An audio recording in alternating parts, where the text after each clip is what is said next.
Hi students, this is Abhimanyu, physics teacher at Sri Vidya Bharati Matriculation Higher Secondary School. In this session, we'll be dealing with atom models. Before we get into the topic, we need to know what an atom is. Around 400 BC, Greek philosophers proposed that every object on continuous subdivision ultimately yields atoms. When we consider any object, when we split it into halves continuously, finally we arrive at an object which is indivisible. And that indivisible entity is called an atom.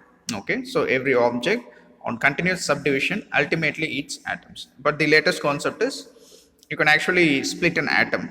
But in those days, they considered atom as the indivisible entity. Okay, so atom means the smallest indivisible particle. Okay, now what does an atom look like and what are its constituents? To understand that, many theories were proposed, and those theories were called atomic models. Okay, they give a model as to describe how atom looks like. For instance, J.J. Thomson was the first person to provide a theoretical atom model. Okay, and his atom model has had certain drawbacks. Those were rectified by his student Rutherford. And Rutherford proposed an atom model, something different than that of J.J. Thomson's model. And Rutherford's model also had certain errors. Those were rectified by his students, Geiger Marson and Niels Bohr, who is the student of Rutherford. So, first atom model, or the known first atom model was proposed by J.J. Thomson, which was rectified by his student Rutherford. And Rutherford's atom model, they had certain drawbacks. Those were rectified by Niels Bohr, who is the student of Rutherford. Okay, so teacher and students, they were constantly improvising one another. First, J.J. Thomson's model, which is also called watermelon model. Some describe it as guava fruit model. What does J.J. Thomson's model tell? அதாவது JJ Thomson மாடலில் என்ன சொல்ல வர்றாங்க அப்படிங்கிறது தான் இப்போ பார்க்க போகிறோம். ரைட், நம்ம ஏற்கனவே பார்த்தது தான் ஆட்டம் மாடல்னா ஆட்டம் எப்படி இருக்குது அப்படிங்கிறத டிஸ்கிரைப் பண்ணுறதுக்கு ஒரு சில சயின்டிஸ்ட் சில எக்ஸ்பிளனேஷன்ஸை கொடுக்குறாங்க.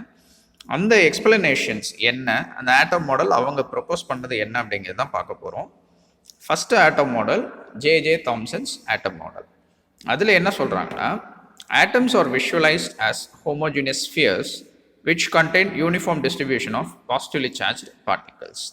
இப்போ ஆட்டம் அப்படின்னு எடுத்துக்கிட்டிங்க அப்படின்னா ஹோமோஜினியஸ் ஸ்பியர்ஸ். ஹோமோஜினியஸ்னா ஒரே மாதிரி, எந்த டைரக்ஷனில் நீங்கள் போனீங்கனாலும் யூனிஃபார்மாக இருக்குது அப்படிங்கிற மாதிரி எடுத்துக்கணும். ஒன்று, அதில் என்ன இருக்குன்னா பாசிட்டிவ் சார்ஜ் தான் இருக்குது, full and full positive charges யூனிஃபார்மாக டிஸ்ட்ரிபியூட் ஆகிருக்கு அப்படின்னு சொல்லியிருப்பான்.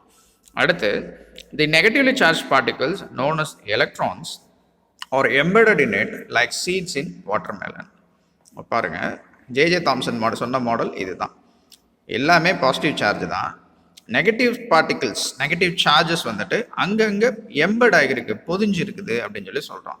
ஒரு வாட்டர் மேலன் எடுத்துக்கிட்டிங்கன்னா இந்த சதை பகுதியில் அங்கங்கே விதைகள் இருக்கும். ரைட், இந்த விதைகள்ங்கிறது தான் நெகட்டிவ்லி சார்ஜுங்கிற மாதிரியும், வெளில இருக்கிறது எல்லாமே பாசிட்டிவ் சார்ஜ் அப்படிங்கிற மாதிரியும் ஜேஜே தாம்சன் ஒரு ஆட்டம் மாடலை ப்ரொப்போஸ் பண்ணுறாரு. ஓகே, அண்ட் இவரை பொறுத்தவரையும் atoms or electrically neutral. Neutral அப்படின்னா என்ன மீன் பண்ணுறோன்னா, தி total positive charge is equal to the total negative charge. And அதனுடைய டைமென்ஷன்ஸ் ரஃப்லி 10⁻⁻10 மீட்டர், அதாவது 1 ஆங்ஸ்ட்ராம் அப்படிங்கிறத அவங்க மீன் பண்ணுறாங்க. அண்ட் இந்த மாடலை பொறுத்தவரையும் all the charges are assume to be at rest. சார்ஜஸ்னால எல்லாமே ரெஸ்ட்டில் இருக்குது. வாட்டர்மெலனில் விதைகள் ரெஸ்ட்டில் தானே இருக்க போகுது, they are not going to be moving. Okay, இப்படின்னா அவர் சொல்கிறாரு. பட் கிளாசிக்கல் எலக்ட்ரோடைனமிக்ஸில் no stable equilibrium point exist in electrostatic configuration. இதை வந்து எர்ன்ஷாஸ் தியரம் அப்படின்னு சொல்லுவான். அதாவது ஒரு சார்ஜஸ் அசம்பிளி இருக்கிற இடத்துல ஒரு ஸ்டேபிள் எலக்ட்ரானிக் கான்ஃபிகரேஷன் கிடையவே கிடையாது. சார்ஜஸ் நகரத்தான் போகுது, one way or another. Okay, அப்போ இந்த இடத்துல நம்ம சார்ஜஸ் நகரவே இல்லைன்னு சொன்னோம்னா இங்கே ஸ்டெபிலிட்டியை நம்ம கவுண்ட் பண்ண முடியாது. அப்போது hence such an atom cannot be stable.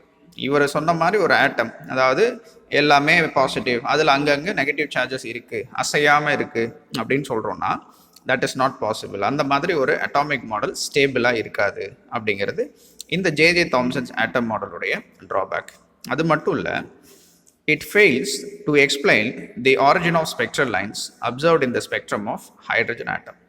Hydrogen ஸ்பெக்ட்ரம்னா என்ன அப்படிங்கிறத நம்ம ஏற்கனவே பார்த்துருப்போம். ஹைட்ரஜன் ஆட்டம் எடுத்துக்கிட்டிங்க அப்படின்னா அதுல இருந்து it emit certain amount of radiations.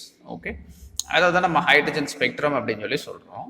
அது எமிட் பண்ணக்கூடிய ரேடியேஷன் அப்சர்வ் பண்ணி பார்த்தீங்கன்னா அந்த வேவ் லென்த் ஆஃப் ஃப்ரீக்வன்சியை வச்சு அரேஞ்ச் பண்ணிங்கன்னா தட் இஸ் ஸ்பெக்ட்ரல் லைன்ஸ். அந்த ஸ்பெக்ட்ரல் லைன்ஸ் எதனால் உண்டாகுது அப்படிங்கிறத ஜேஜே தாம்சன்ஸ் ஆட்டம் மாடலால் சொல்ல முடியல. ரைட். ஸோ ஜேஜே தாம்சன்ஸ் ஆட்டம் மாடலுங்கிறது வாட்டர்மெலன் மாடல் பேஸ் பண்ணது. Electrically neutral, positive and negative charge ஈக்குவலாக இருக்கும். சார்ஜஸ் எல்லாமே ரெஸ்ட்டில் இருக்குது அப்படின்னு சொல்லி சொல்கிறாரு. பட் ரெஸ்ட்டில் இருக்கிற சார்ஜஸ் ஸ்டேபிள் கான்ஃபிகரேஷனை கொடுக்க முடியாது. அதனால் இந்த அட்டாமிக் மாடல் ஸ்டேபிள் கிடையாது அப்படிங்கிறத பார்க்குறோம். ப்ளஸ் ஹைட்ரஜன் ஸ்பெக்ட்ரல் லைன்ஸை இதால் எக்ஸ்பிளைன் பண்ண முடியலை. அடுத்தது ரூதர்ஃபோர்ட்ஸ் மாடல். ஜேஜே தாம்சன் மாடலுடைய ட்ராபேக்ஸ் ஓவர் கம் பண்ணுறதுக்கு அவருடைய ஸ்டூடெண்ட் ரூதர்ஃபோர்ட் ஒரு மாடல் ப்ரப்போஸ் பண்ணுறாரு. அது எதன் மூலமாக அந்த கன்க்ளூஷன்ஸுக்கு வர்றாருன்னா, ரூதர்ஃபோர்டுடைய ஸ்டூடெண்ட்ஸ் கேகர் அண்ட் மார்சன் அப்படிங்கிற 2 பேர் ஒரு எக்ஸ்பெரிமெண்ட் பண்ணி பார்க்குறாங்க. அந்த எக்ஸ்பெரிமெண்ட்டுடைய கன்க்ளூஷன்ஸை வச்சு தான் இந்த முடிவுக்கு அவர் வர்றாரு. அது என்ன எக்ஸ்பெரிமெண்ட்னா, scattering of alpha particles by gold foil. Gold ஃபாயில்னா ஒன்றும் இல்லைங்க, நம்ம அலுமினியம் ஃபாயில் கேள்விப்பட்டிருப்போம். தின் ஷீட் ஆஃப் அலுமினியம் தான் நம்ம அலுமினியம் ஃபாயில்னு சொல்கிறோம். ஃபாயில்னாலே தின் ஷீட். அதே மாதிரி இங்கே கோல்டு ஃபாயில், தங்கத்தினால செய்யப்பட்ட ஒரு தின்னான, ரொம்ப தின்னான ஷீட் எடுத்துக்கிறாங்க. அதில் ஆல்ஃபா பார்ட்டிகிள்ஸ். ஆல்ஃபா பார்ட்டிகிள்ஸ் அப்படிங்கிறது 2He4, அதாவது ஹீலியமுடைய நியூக்ளியஸை மட்டும் எடுத்துக்கிட்டோம்னா அதுதான் ஆல்ஃபா பார்ட்டிகிள். ஓகே, இப்போ ஹீலியம் நியூக்ளியஸை அல்லது ஆல்ஃபா பார்ட்டிகிள்ஸை கோல்டு ஃபாயில் மேலே மோத வச்சிங்கன்னா அது எப்படி ஸ்கேட்டர் ஆகுது அப்படிங்கிறத ஸ்டடி பண்ணி ஒரு ஆட்டம் மாடலை ப்ரப்போஸ் பண்ணுறான். அந்த எக்ஸ்பெரிமெண்டல் அரேஞ்ச்மெண்ட் இங்கே கொடுத்துருக்குறான். ஒரு லெட் பிளாக் எடுத்துக்கிறாங்க, அதில் பொலோனியம் சாம்பிள் எடுத்துக்கிறான். இந்த பொலோனியம் அப்படிங்கிறது it's a radioactive material. It emits alpha, beta and gamma rays. இந்த இடத்துல ஆல்ஃபா பார்ட்டிகல்ஸை மட்டும் நம்ம யூஸ் பண்ணிக்க போகிறோம். இது ஒரு காம்ப்ளிகேட்டட் அரேஞ்ச்மெண்ட்டாக இருக்க போது, பட் ஸ்டில் நம்ம இங்கே சிம்பிளாக அண்டர்ஸ்டாண்ட் பண்ணிக்கிறதுக்காக இது ஒரு ஸ்கிமேட்டிக் டயக்ராம் கொடுத்துருப்பான். ஒரு அரேஞ்ச்மெண்டல் டயக்ராம் நம்ம புரிஞ்சுக்கிறதுக்காக கொடுக்குறது. எக்ஸாக்டாக இப்போலாம் நம்ம பண்ண முடியாது. ஸோ ஒரு பொலோனியம் சாம்பிள்லேருந்து ஆல்ஃபா பார்ட்டிகல் எமிட் ஆகுது.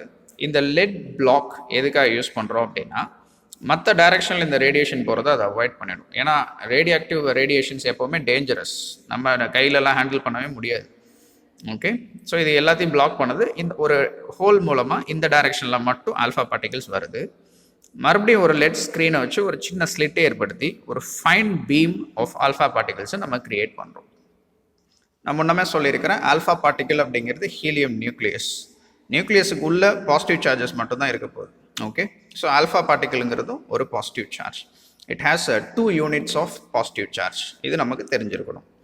அண்ட் இந்த ஆல்ஃபா பார்ட்டிகல்ஸ் ஒரு கோல்டு ஃபாயில் மேலே போய் மோதுறப்ப, கோல்டுலேயும் எனக்கு கோல்டு ஆட்டம்ஸ் இருக்கும். நிறைய ஆட்டம்ஸ் சேர்ந்து தானே ஒரு மெட்டீரியல். அப்போ இந்த ஆல்ஃபா பார்ட்டிகல் இங்கே இருக்கிற ஆட்டம்ஸ் மேலே மோதி ஸ்கேட்டர் ஆகுறப்ப அது எப்படி ஸ்கேட்டர் ஆகுது அப்படிங்கிறத அனலைஸ் பண்ணுறது மூலமாக இங்கே ஆட்டம்ஸ் என்ன மாதிரி சைஸில் இருக்குது, என்ன மாதிரி அரேஞ்ச்மெண்ட்டில் இருக்குது அப்படிங்கிறத கன்க்ளூஷனுக்கு நம்ம வரப்போம். Okay, right. ஸோ இந்த ஆல்ஃபா பார்ட்டிகல்ஸ் கோல்டு ஃபாயில் அல்லது கோல்டு ஆட்டம்ஸ் மேலே மோதி ஸ்கேட்டர் ஆகுறப்ப, அது ஸ்கேட்டர் ஆகிறத நம்ம மைக்ரோஸ்கோப் மூலமாக ஸ்டடி பண்ணி அல்லது ஒரு ஸ்க்ரீனில் மூலமாக ஸ்டடி பண்ணி அதை வச்சுட்டு இந்த கோல்டு ஆட்டம்ஸ் எப்படி இருக்குது, அது என்ன மாதிரி இருக்குது, உள்ளுக்குள்ளே என்ன இருக்குது அப்படிங்கிறத அனலைஸ் பண்ணுறாரு. யார்? ரூதர்ஃபோர்ட் அவருடைய ஸ்டூடெண்ட்ஸுடைய எக்ஸ்பெரிமெண்ட்டை வச்சு அனலைஸ் பண்ணுறாரு. ஓகே, அவருடைய கன்க்ளூஷன் என்ன அப்படின்னு பார்த்தீங்கன்னா, நிறைய கொடுத்துருப்பாங்க. எக்ஸ்பெரிமெண்டல் அரேஞ்ச்மெண்ட், எவ்வளோ ஆங்கிளில், ஸ்க்ரீன் வந்து ஜிங்க் சல்ஃபைடு கொடுத்துருப்பான். ஜிங்க் சல்ஃபைடு அப்படிங்கிறது ஃப்ளூரசன்ஸ் ஸ்க்ரீன். பார்ட்டிகல்ஸ் வந்து அது மேலே விழுகிறப்ப அது க்ளோ ஆகும், அதுதான் ஃப்ளூரசன்ஸ்னு சொல்லுவோம்.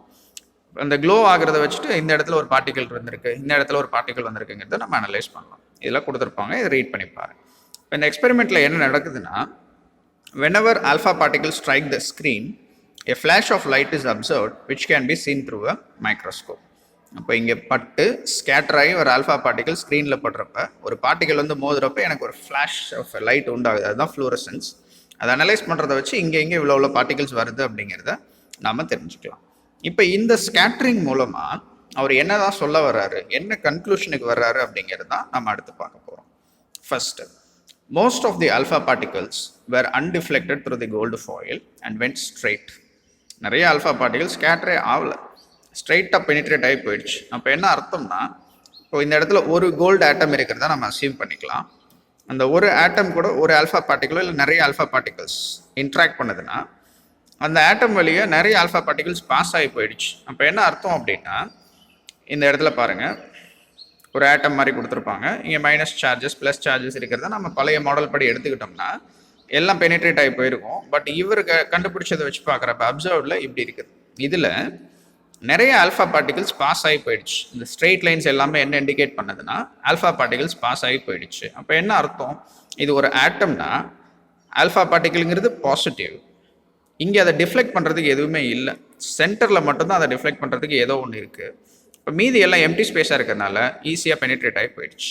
ஓகே, ஸோ ஃபர்ஸ்ட் பாயிண்ட் இதுதான் சொல்லுது, most of the alpha particles were undeflected. அது என்ன மீன் பண்ணுதுன்னா, இங்கே பாசிட்டிவ் நெகட்டிவ் சார்ஜஸ் இந்த மாதிரி இருந்துச்சுன்னா ஆல்ஃபா பார்ட்டிகல் டிஃப்ளெக்ட் ஆகிருக்கணும். இது தப்பு, அப்போது இப்படி வராது, இப்படி தான் இருக்குது அப்படிங்கிற கன்க்ளூஷனுக்கு அவர் வர்றாரு.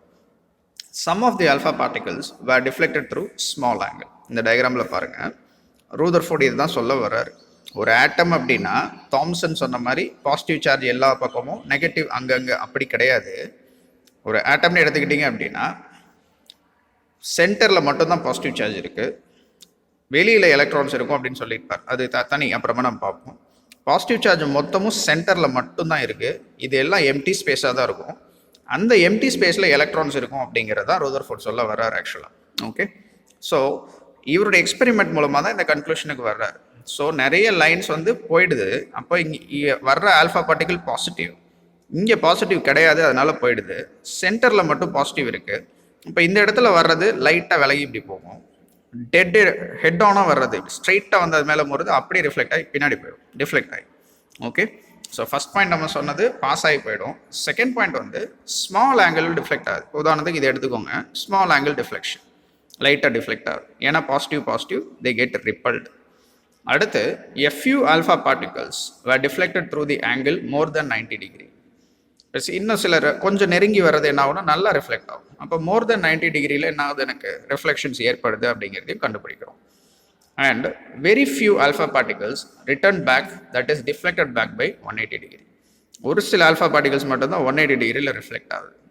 அப்போ அதுலேருந்து அவர் என்ன கன்க்ளூஷனுக்கு வர்றாருன்னா, எல்லா பக்கமும் பாசிட்டிவ் சார்ஜஸ் கிடையாது, சென்டரில் மட்டும்தான் இருக்குது. ஏன்னா அந்த இடத்துல மட்டும்தான் கம்ப்ளீட் டிஃப்ளெக்ஷன் நடக்குது, மித்ததெல்லாம் பக்கத்தில் போகிறப்ப லைட்டாக விலகி போகுது, நிறைய இடங்கள்லாம் பாஸ் ஆகி போயிடுது. அப்போ அங்கெல்லாம் பாசிட்டிவ் சார்ஜே கிடையாது அப்படிங்கிற கன்க்ளூஷனுக்கு வர்றாரு. இதுதான் ரூதர்ஃபோர்ட் ஆல்ஃபா ஸ்கேட்டரிங் எக்ஸ்பெரிமெண்ட்டுடைய கன்க்ளூஷன். ஓகே, நான் பேஸ்ட் ஆன் திஸ் ரூதர்ஃபோர்ட் என்ன கன்க்ளூஷன்ஸுக்கு வர்றாரு, இவ்வளோ சொன்னோம் இதெல்லாம் ஸ்டேட்மெண்ட்ஸ். ஓகே, இதை வச்சுட்டு என்ன கன்க்ளூஷனுக்கு வர்றாங்க அப்படின்னா அதுதான் இங்கே சொல்லியிருப்பாங்க, conclusions made by Rutherford based on the above observation. Atom has a lot of empty space and contains a tiny matter at its center known as nucleus, whose size is of the order of 10⁻⁻14 மீட்டர்னு சொல்லியிருப்பான். Right, JJ Thomson சொன்ன மாதிரி positive charge எல்லா பக்கமும் கிடையாது. ஒரு ஆட்டம்னு எடுத்துக்கிட்டிங்கன்னா அதில் empty space தான் அதிகமாக இருக்குது. சென்டரில் ஒரு டைனி ரீஜனில் மட்டும்தான் பாசிட்டிவ் சார்ஜ் இருக்குது, அதை நியூக்ளியஸ் அப்படின்னு சொல்லி சொல்கிறான். அதனுடைய ரேஞ்ச் 10⁻⁻14 மீட்டர்.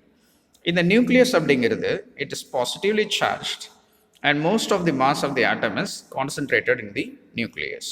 ஓகே, நியூக்ளியஸே பாசிட்டிவ் சார்ஜ் தான், ஏன்னா உள்ளுக்குள்ளே ப்ரோட்டான்ஸ் இருக்கிறதா நம்ம சின்ன கிளாஸ்லேருந்து படிச்சுட்டு வரோம். Okay, and mass of the atom மொத்தமும் அங்கே தான் இருக்குது, ஏன்னா எலக்ட்ரான்ஸோட மாஸ் ரொம்ப கம்மி, நியூக்ளியஸுக்கு தான் மாஸ் அதிகம். Right, and the nucleus is surrounded by negatively charged electrons அப்படின்னு சொல்லி சொல்கிறோம். ரைட், ஸோ இப்போ நம்ம அக்செப்ட் பண்ணிக்கிட்ட மாடல் கிட்டத்தட்ட இதுதான். அதாவது சென்டரில் நியூக்ளியஸ்னு ஒன்று இருக்குது, அந்த நியூக்ளியஸை சுற்றி எலக்ட்ரான்ஸ் இருக்குது அங்கங்கே அப்படின்னு சொல்லி பார்க்குறோம். மீதி இருக்கிற இடம் எல்லாமே எம்டியாக தான் இருக்குது, எம்டி ஸ்பேஸ் தான் அதிகம் ஒரு ஆட்டமில் அப்படிங்கிற கன்க்ளூஷனுக்கு அவங்க வர்றாங்க. ஓகே, அண்ட் இன்னொரு நம்ம ஏற்கனவே பார்த்துருக்குறோம், எலக்ட்ரான்ஸ் நகராமல் இருந்துச்சுன்னா அந்த ஆட்டம் மாடல் ஸ்டேபிளாக இருக்க முடியாது. எர்ன்ஷாஸ் தியரின்னு ஒன்று பார்த்தோம். அப்போது இந்த இடத்துல அவர் என்ன சொல்கிறாரு அப்படின்னா, he suggested that the electrons are not at rest and they revolve around the nucleus in circular orbits like planets around the sun. சன்னை சுற்றி எப்படி பிளானட் சுற்றி வருதோ அதே மாதிரி நியூக்ளியஸை சுற்றி எலக்ட்ரான்ஸ் சுற்றி வந்துக்கிட்டு இருக்கு. அப்போ ஒரு ஸ்டேபிள் கான்ஃபிகரேஷன் அங்கே கிடைக்குது அப்படின்னு சொல்லி ரூதர்ஃபோர்ட் இந்த அப்சர்வேஷன்ஸ்ல எல்லாம் சொல்கிறாரு. டிஸ்டன்ஸ் ஆஃப் க்ளோசஸ்ட் அப்ரோச், இது ஆல்ஃபா ஸ்கேட்டரிங் எக்ஸ்பெரிமெண்ட். அதில் இது நியூக்ளியஸ், கோல்டு நியூக்ளியஸ்னு வச்சுக்கலாம். ஒரு alpha particle, positively charged alpha particle அல்லது ஹீலியம் நியூக்ளியஸை நோக்கி நேரம் வருது அப்படின்னா இது பாசிட்டிவ், இதுவும் பாசிட்டிவ் அப்படிங்கிறப்ப தி கெட் ரிஃப்ளெக்டட், அதாவது பட்டு டிஃப்ளெக்ட் ஆகி இப்படி போயிடும். அதே ஆங்கிளில் என்ன ஆங்கிளில் வந்துச்சோ அப்படியே 180 டிகிரியில் டிஃப்ளெக்ட் ஆகி போகுது. ஓகே, இப்போ இந்த பாசிட்டிவ் பார்ட்டிக்கல் ஆல்ஃபா பார்ட்டிக்கலும் gold nucleus which is positive பக்கத்தில் நெருங்கி வர்றப்ப ஒரு குறிப்பிட்ட தூரம் வரையும் தான் வர முடியும். இப்போ நார்மலாக ஒரு 2 மேக்னெட் எடுத்துக்கோங்க. நார்த் போலையும் பக்கத்தில் கொண்டு வந்தீங்கன்னா ஒரு குறிப்பிட்ட டிஸ்டன்ஸ் வர்றப்ப அதுக்கு மேலே அதை நீங்கள் கொண்டு போக முடியாது, தே கெட் டிஃப்ளெக்டட். அதே மாதிரி இங்கே சார்ஜஸ்க்கு. ஓகே, அப்போ இந்த ஆல்ஃபா பார்ட்டிக்கிள் நியூக்ளியஸுக்கு பக்கத்தில் எவ்வளோ தூரம் வரையும் வர முடியும் அப்படின்னா அதுக்கு ஒரு மினிமம் டிஸ்டன்ஸ் இருக்குது. இதுக்கு பக்கத்தில் இதால் வர முடியாது. ஓகே, அந்த minimum distance between the centre of the nucleus and the alpha particle just before it gets deflected back through 180 degree is defined as the distance of closest approach, R0, also known as contact distance ன்னு சொல்லியிருப்பான். பாருங்க, மறுபடியும் சொல்கிறேன். ஒரு nucleus இருக்குன்னா alpha பார்ட்டிக்கலால் ஒரு குறிப்பிட்ட தூரம் வரையும் தான் அதுக்கு பக்கத்தில் போக முடியும், அதுக்கு மேலே போக முடியாது. அந்த minimum distance between the nucleus and the alpha particle which is deflected through 180 degree, அதை தான் நீங்கள் R0ன்னு சொல்கிறோம். அதுதான் distance of closest approach. Okay, right. And அந்த டிஸ்டன்ஸ் ஆஃப் க்ளோசஸ்ட் அப்ரோச்சுக்கு ஒரு எக்ஸ்பிரஷன் மாதிரி நம்ம கொண்டு வரலாம். ரைட், இப்போ இந்த இடத்துல ஒரு ஆல்ஃபா பார்ட்டிகல் வந்துருச்சுன்னா வேகமாக வருது, வந்து இந்த இடத்துல அதுக்கு மேலே போக முடியல, நின்று திரும்புது. ரைட், ஸோ இப்படி மூவ் ஆகி வர்றப்ப அதுக்கு கைனடிக் எனர்ஜி இருக்கும். இந்த இடத்துல நிற்கிறப்ப அதனுடைய எல்லா கைனடிக் எனர்ஜியும் பொட்டன்ஷியல் எனர்ஜியாக மாறிடும். மறுபடியும் அது ரிவர்ஸ் டைரக்ஷனில் நகர ஆரம்பிக்கிறப்ப பொட்டன்ஷியல் எனர்ஜி எல்லாமே கைனடிக் எனர்ஜியாக மாறிடும். அப்போ ஆல்ஃபா பார்ட்டிகல் வேகமாக வர்றப்ப கைனடிக் எனர்ஜி இருந்திருக்கும், இந்த இடத்துல நின்னோடனே அதனுடைய மொத்த கைனடிக் எனர்ஜியும் பொட்டன்ஷியல் எனர்ஜியாக மாறிடும். ஓகே, ரைட், அதை பேஸ் பண்ணி தான் நம்ம இதை டிரைவே பண்ண போகிறோம். Kinetic energy of the alpha particle will be converted into electrostatic potential energy. Kinetic எனர்ஜிக்கு எக்ஸ்பிரஷன் நமக்கு தெரியும், 12mv². இந்த இடத்துல V0ன்னு வச்சுக்கலாம், velocity of the alpha particle. Potential எனர்ஜிங்கிறது இங்கே சார்ஜஸ்க்கு உண்டான பொட்டன்ஷியல் எனர்ஜி, அது எலக்ட்ரோஸ்டாட்டிக் பொட்டன்ஷியல் எனர்ஜி. அதை ஃபர்ஸ்ட் லெசன்லேயே படிச்சிருப்போம், 1/4πε0 Q1 Q2/R அப்படின்னு சொல்லிட்டு. ஓகே, இங்கே ஃபஸ்ட்டு சார்ஜ் அப்படிங்கிறது சார்ஜ் ஆஃப் அன் எலக்ட்ரான். எலக்ட்ரானோட சார்ஜஸ் வந்துட்டு ZE அப்படின்னு சொல்லி நம்ம எடுத்துக்க வேண்டியிருக்கும். அதே இது ஆல்ஃபா பார்ட்டிகளோட சார்ஜ் வந்து 2 times E. ஏன்னா ஆல்ஃபா பார்ட்டிகல் 2He4 நான் சொல்லியிருக்கிறேன். கீழே அட்டாமிக் நம்பர் என்ன இருக்கோ அது அத்தனை டைம்ஸ் சார்ஜ் தான் நமக்கு இருக்க போகுது.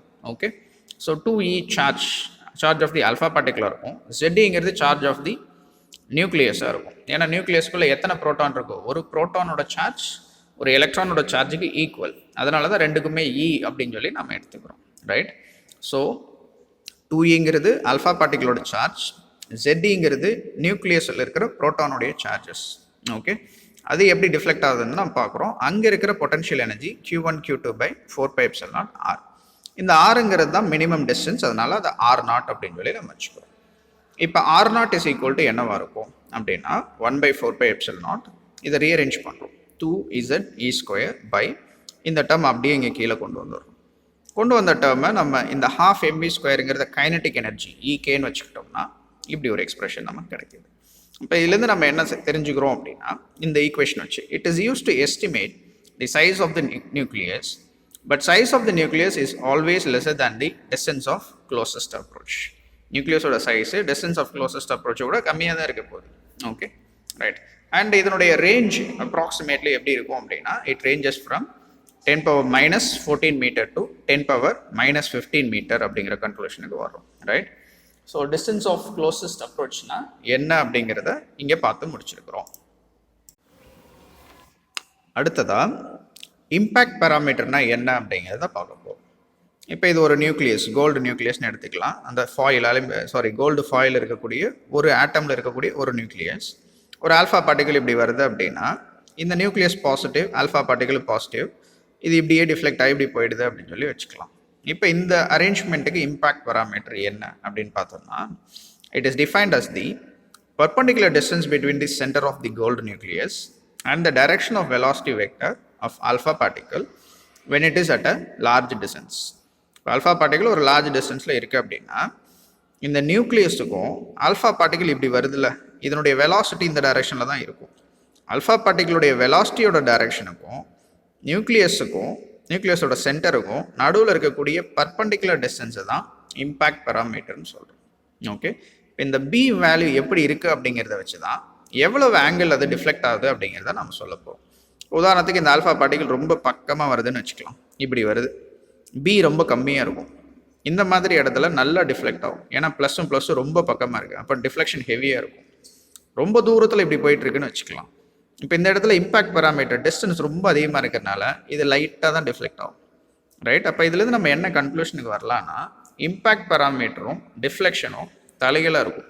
ஒன்று அதிகமாக இருந்துச்சுன்னா இன்னொன்று கம்மியாக இருக்கும் அப்படிங்கிற கன்க்ளூஷனுக்கு நம்ம வரலாம். ஓகே, ஸோ இம்பேக்ட் பராமீட்டர்னா perpendicular distance between the center of gold nucleus and the direction of velocity vector of the alpha particle அப்படின்னு சொல்லி ஒரு கன்க்ளூஷனுக்கு நம்ம வரோம், ரைட்? இதை டிஃபைன் பண்ணுறோம். இப்போ இந்த இம்பேக்ட் பராமீட்டருக்கும் ஸ்கேட்டரிங் ஆங்கிளுக்கும் ஒரு ரிலேஷன் கொண்டு வரும். இது ஸ்ட்ரைட்டாகவே கொண்டு வரும். இது எப்படி என்னங்கிறத பற்றி நம்ம கவலைப்படலை. B is proportional to cot theta by 2, which implies B is equal to K cot theta by 2. இதில் K அப்படிங்கிறது 1/4πε0 2Z square by mv0 square அப்படின்னு சொல்லி சொல்கிறோம். தீட்டாங்கிறது தான் ஸ்கேட்டரிங் ஆங்கிள். இப்போ இந்த ஈக்குவேஷன்லேருந்து நம்ம என்ன தெரிஞ்சுக்கிறோம்னா, when impact parameter increases, scattering angle decreases ன்னு சொல்கிறோம். ஓகே, இப்போ இம்பேக்ட் பராமீட்டரோட வேல்யூ அதிகமாச்சு அப்படின்னா ஸ்கேட்டர் ஆகிற ஆங்கிள் கம்மியாகும். Smaller the impact parameter, larger will be the deflection of alpha particles. இது நான் ஏற்கனவே டயக்ராம் வச்சு சொல்லிட்டேன். இந்த பியோட வேல்யூ எந்த அளவுக்கு கம்மியாகுதோ அந்த அளவுக்கு டிஃப்ளெக்ஷன் அதிகமாக இருக்கும். இல்லை இப்படி எடுத்துக்கோங்க, பி வேல்யூ அதிகமாக இருந்துச்சுன்னா டிஃப்ளெக்ஷன் கம்மியாக இருக்கும், whichever is convenient. Okay, இதை இம்பேக்ட் பராமீட்டர் அப்படின்னு சொல்லி சொல்கிறோம். அடுத்ததா drawbacks of Rutherford's atom model. இந்த ரூதர்ஃபோர்ட் ஆட்டம் மாடலால் சில விஷயங்களை எக்ஸ்பிளைன் பண்ண முடியல, அது என்ன அப்படிங்கிறத பார்ப்போம். It fails to explain the distribution of electrons around the nucleus and also the stability of atom. Electrons இருக்குது, அந்த நியூக்ளியஸை எப்படி சுற்றி வருது, எப்படி ஸ்டேபிளாக இருக்குது அப்படிங்கிறத எக்ஸ்பிளைன் பண்ண முடியல.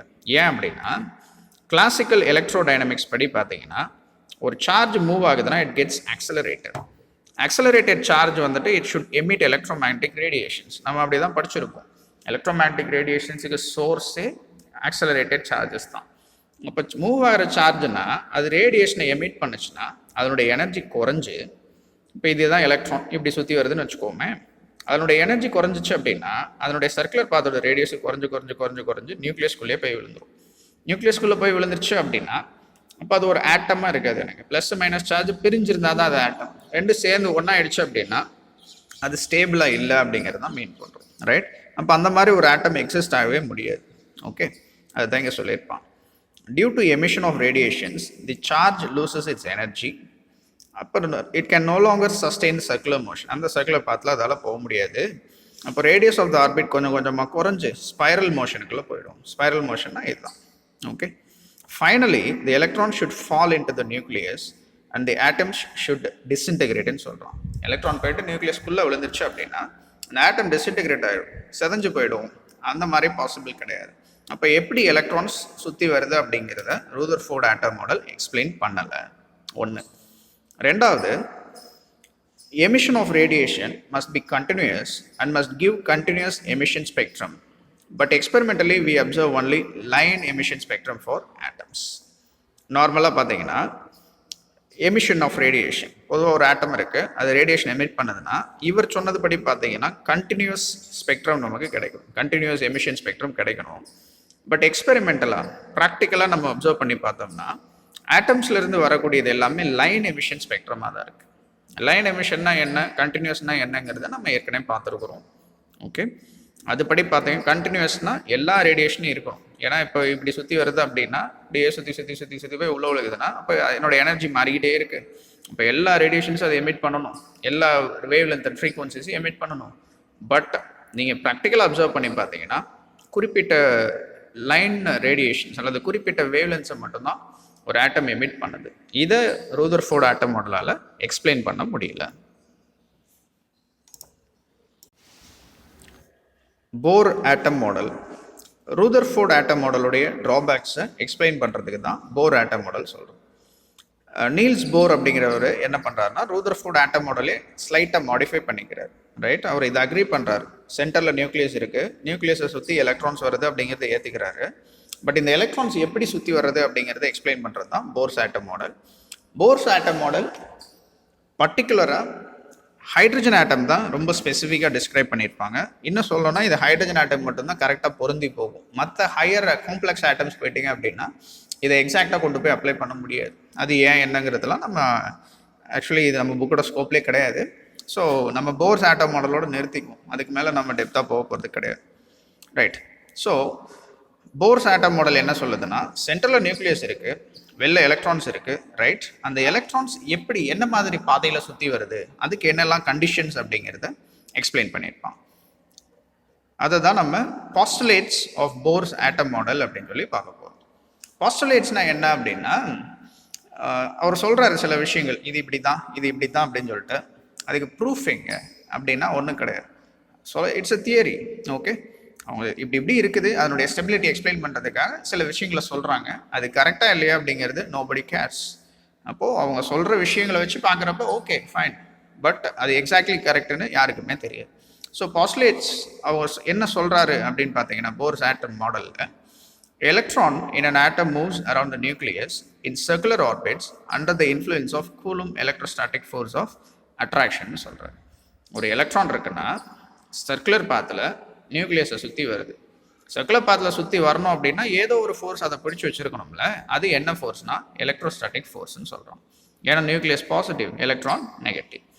And coulomb force gives necessary centripetal force. இது சர்க்குலர் பாத்தில் சுற்றி வர்றதுக்கு தேவையான சென்ட்ரிபிட்டல் ஃபோர்ஸை கூலும்பிக் ஃபோர்ஸ் தான் கொடுக்குது அப்படிங்கிறத ஃபர்ஸ்ட் பாயிண்ட்ல சொல்கிறான். ரெண்டாவது, electrons in an atom revolve around the nucleus only in certain discrete orbits called stationary orbits, and electron in such orbits do not radiate electromagnetic energy. இங்கே நம்ம ட்ராபேக்கை பார்த்தது அதுதான். ஒரு எலக்ட்ரான் இப்படி சுற்றி வருதுன்னா அது எனர்ஜியை லூஸ் பண்ணிருமே, அப்போ அது ஸ்டேபிளாக இருக்காதுன்னு தான் பார்த்தோம். அதை ஓவர் கம் பண்ணுறதுக்கு இவர் என்ன சொல்கிறாருன்னா ஒரு எலக்ட்ரான் ஒரு குறிப்பிட்ட ஆர்பிட்டில் சுற்றி வருதுன்னா அந்த ஆர்பிட்டில் இருக்கிற வரையும் அதனுடைய எனர்ஜியை அது லூஸ் பண்ணவே பண்ணாது. ஏன் இப்படிலாம் நம்ம கேட்க முடியாது, இது இப்படி தான்.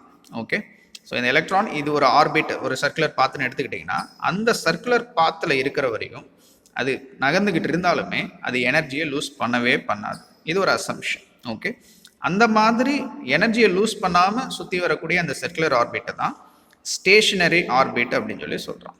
ஓகே ரைட், அந்த ஸ்டேஷனரி ஆர்பிட்ஸ் மட்டும்தான் அலௌடு ஒரு ஆட்டம்க்கு அப்படின்னு சொல்லி பார்க்குறோம். Only those discrete orbits are allowed or stationary ஆர்பிட்ஸ்ன்னு முடிச்சிருக்கோம். அப்போது எலக்ட்ரான் அந்த குறிப்பிட்ட ஆர்பிட்டில் இருக்கிற வரையும் எனர்ஜியை லூஸ் பண்ண போகிறது கிடையாது. Next, the angular momentum of the electron in the stationary ஆர்பிட்ஸோ குவான்டைசேஷன் கொடுத்துருப்பான். குவான்டைசேஷன் கண்டிஷன், எனர்ஜி, மொமெண்டம் இதெல்லாம் லிங்க் பண்ணுறோம். ஓகே, ஆங்குலர் மொமெண்டம் குவான்டைஸ்டாக இருக்குது. அது எப்படி அப்படின்னா it can be written as an integral integer or integral multiple of h by 2 pi அப்படின்னு சொல்லியிருப்பான். இந்த h by 2 pi எல்லாம் எப்படி கொண்டு வர்றாங்க இதெல்லாம் ரொம்ப நீங்கள் யோசிக்க வேண்டாம். Angular momentum is an integral multiple of h by 2 pi. இந்த கண்டிஷன் சாட்டிஸ்ஃபை ஆகிறது தான் ஸ்டேஷனரி ஆர்பிட்ஸ் அப்படின்னு சொல்லி நீல்ஸ் போர் சொல்கிறார். இந்த h by 2 pi அப்படிங்கிறத h பார்ங்கிற மாதிரி நம்ம எழுதிக்கலாம். ஓகே, அண்ட் h பார் தான் நம்ம அடிக்கடி யூஸ் பண்ணுவோம். h by 2 பைங்கிறது ஷார்ட்டாக h பார் அப்படின்னு சொல்லி எழுதிக்கலாம். ஆங்குலர் மொமெண்டம் எல்லுன்னு வச்சுக்கிட்டோன்னா that is equal to n times h bar. அதுதான் இங்கே சொல்லியிருப்போம்.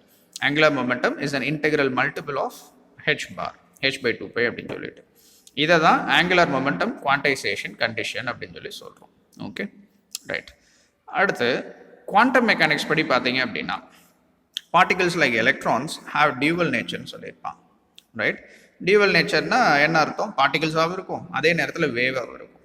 உதாரணத்திற்கு சென்ட்ரலில் நியூக்ளியஸ் இருக்குது, ஒரு எலக்ட்ரான் ஆர்பிட்டில் சுற்றி வருதுன்னா அது பார்ட்டிக்கலாக எடுத்துக்கிட்டிங்கன்னா இந்த சர்க்குலர் பாத்தில் வந்துருக்கும். வேவாக எடுத்துக்கிட்டிங்கன்னா இப்படி வரும். புரியுதில்ல? ஓகே, ஸோ ஒரு எலக்ட்ரான் சர்க்குலர் பாத்தில் பார்ட்டிக்கலாக போச்சுன்னா ஜஸ்ட் ஒரு சர்க்கிள் மட்டும் வரைஞ்சா போதும். அந்த சர்க்குலர் பாத்திலே அது ஒரு வேவ் மாதிரி வருது, டியூவல் நேச்சரோட வருதுன்னா இந்த மாதிரி தான் போட வேண்டியிருக்கும். ஒரு வேவோட லென்த்தை தான் நம்ம வேவ் லென்த்னு சொல்லுவோம். அதை லாம்டா அப்படின்னு சொல்லி எடுத்துக்கிட்டோம்னா, ஓகே, என்ன மாதிரி வேவ் லென்ஸ் உள்ள வேவ்ஸ் அல்லது எலக்ட்ரான்ஸ் அலௌடு, எதெல்லாம் ஸ்டேஷனரி ஆர்பிட்ஸுங்கிறது தான் பார்க்க போகிறோம். பாருங்க, circumference of an electron's orbit of radius r must be an integral multiple of d Broglie wavelength ன்னு கொடுத்துருப்பான். ரைட், இது ஒரு கண்டிஷன் தான். போர்ஸ் குவான்டைசேஷன் கண்டிஷன்லேருந்து நம்ம கொண்டு வர சில விஷயங்கள். ஒரு எலக்ட்ரான் பாத் இருக்கு அப்படின்னா அதனுடைய சர்க்கம்ஃபரன்ஸ் 2πr வந்துட்டு integral multiple of lambda wave லென்த்தாக இருக்கணும். இப்போ இந்த எலக்ட்ரானுடைய வேவ் லென்த்தாக இருக்கணும். De Broglie wave length. Actually de Broglie wave லென்த்னாலே லாம்டா ஈக்குவல் டு h/mvன்னு ஏற்கனவே படிச்சிருக்கிறோம். இதில் ஹெச்ங்கிறது தான் Planck's constant.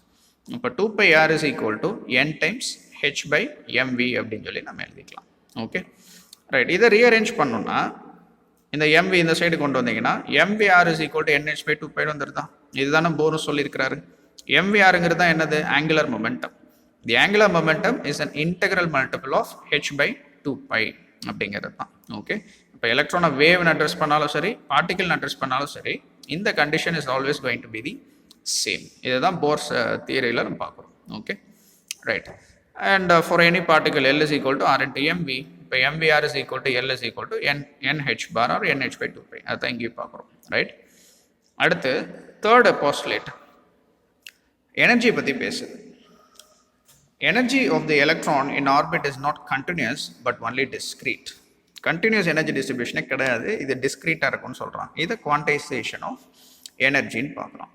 Electron can jump from one orbit to another orbit by absorbing or emitting a photon whose energy is equal to difference in energy between the two orbital levels ன்னு சொல்கிறோம்.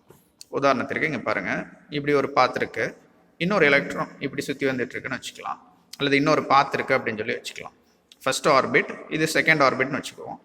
ஒரு ஆர்பிட்லேருந்து இன்னொரு ஆர்பிட்டுக்கு எலக்ட்ரான் ஜம்ப் பண்ணும் அப்படின்னா குறிப்பிட்ட amount of energy அதை observe பண்ணணும். இப்போ கீழேருந்து மேலே போகுது அப்படின்னா எனர்ஜி அப்சர்வ் பண்ணிக்குது, மேலேருந்து கீழே வருது அப்படின்னா எனர்ஜியை ரிலீஸ் பண்ணும் அப்படிங்கிறது நமக்கு தெரியும்.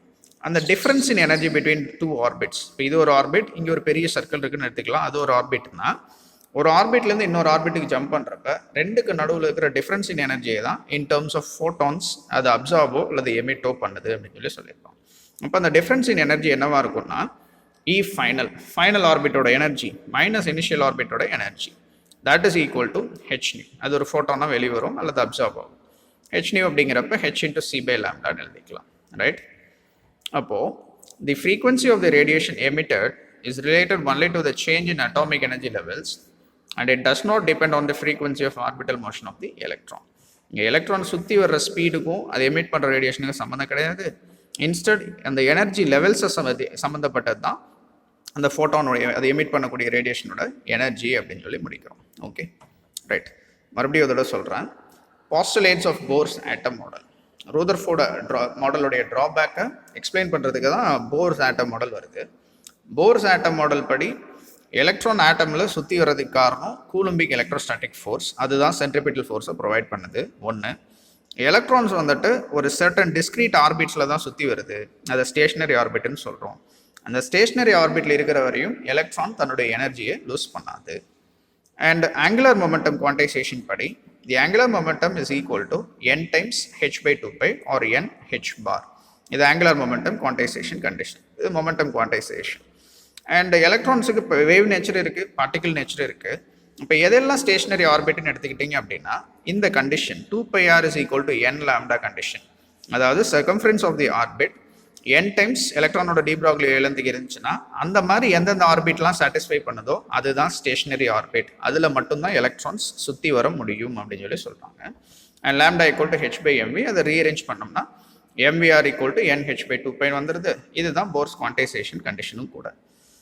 And energy of the electron in orbit வந்துட்டு டிஸ்க்ரீட்டாக இருக்குது அப்படின்னு சொல்லி பார்க்குறோம். ஒரு எலக்ட்ரான் ஒரு ஆர்பிட்லேருந்து இன்னொரு ஆர்பிட்டுக்கு ஜம்ப் பண்ணுறா அப்படின்னா ஒரு குறிப்பிட்ட எனர்ஜி அப்சர்வ் பண்ணியிருக்கணும் இல்லை ரிலீஸ் பண்ணியிருக்கணும், அது ஒரு ஃபோட்டான் எனர்ஜியாக நமக்கு வரும். அந்த energy difference between two orbit தான் அந்த ஃபோட்டான் எனர்ஜியாக மாறுது அப்படிங்கிறத பார்க்குறோம். அப்போ del E is equal to E final minus E initial which is equal to h nu which is equal to h into c by lambda.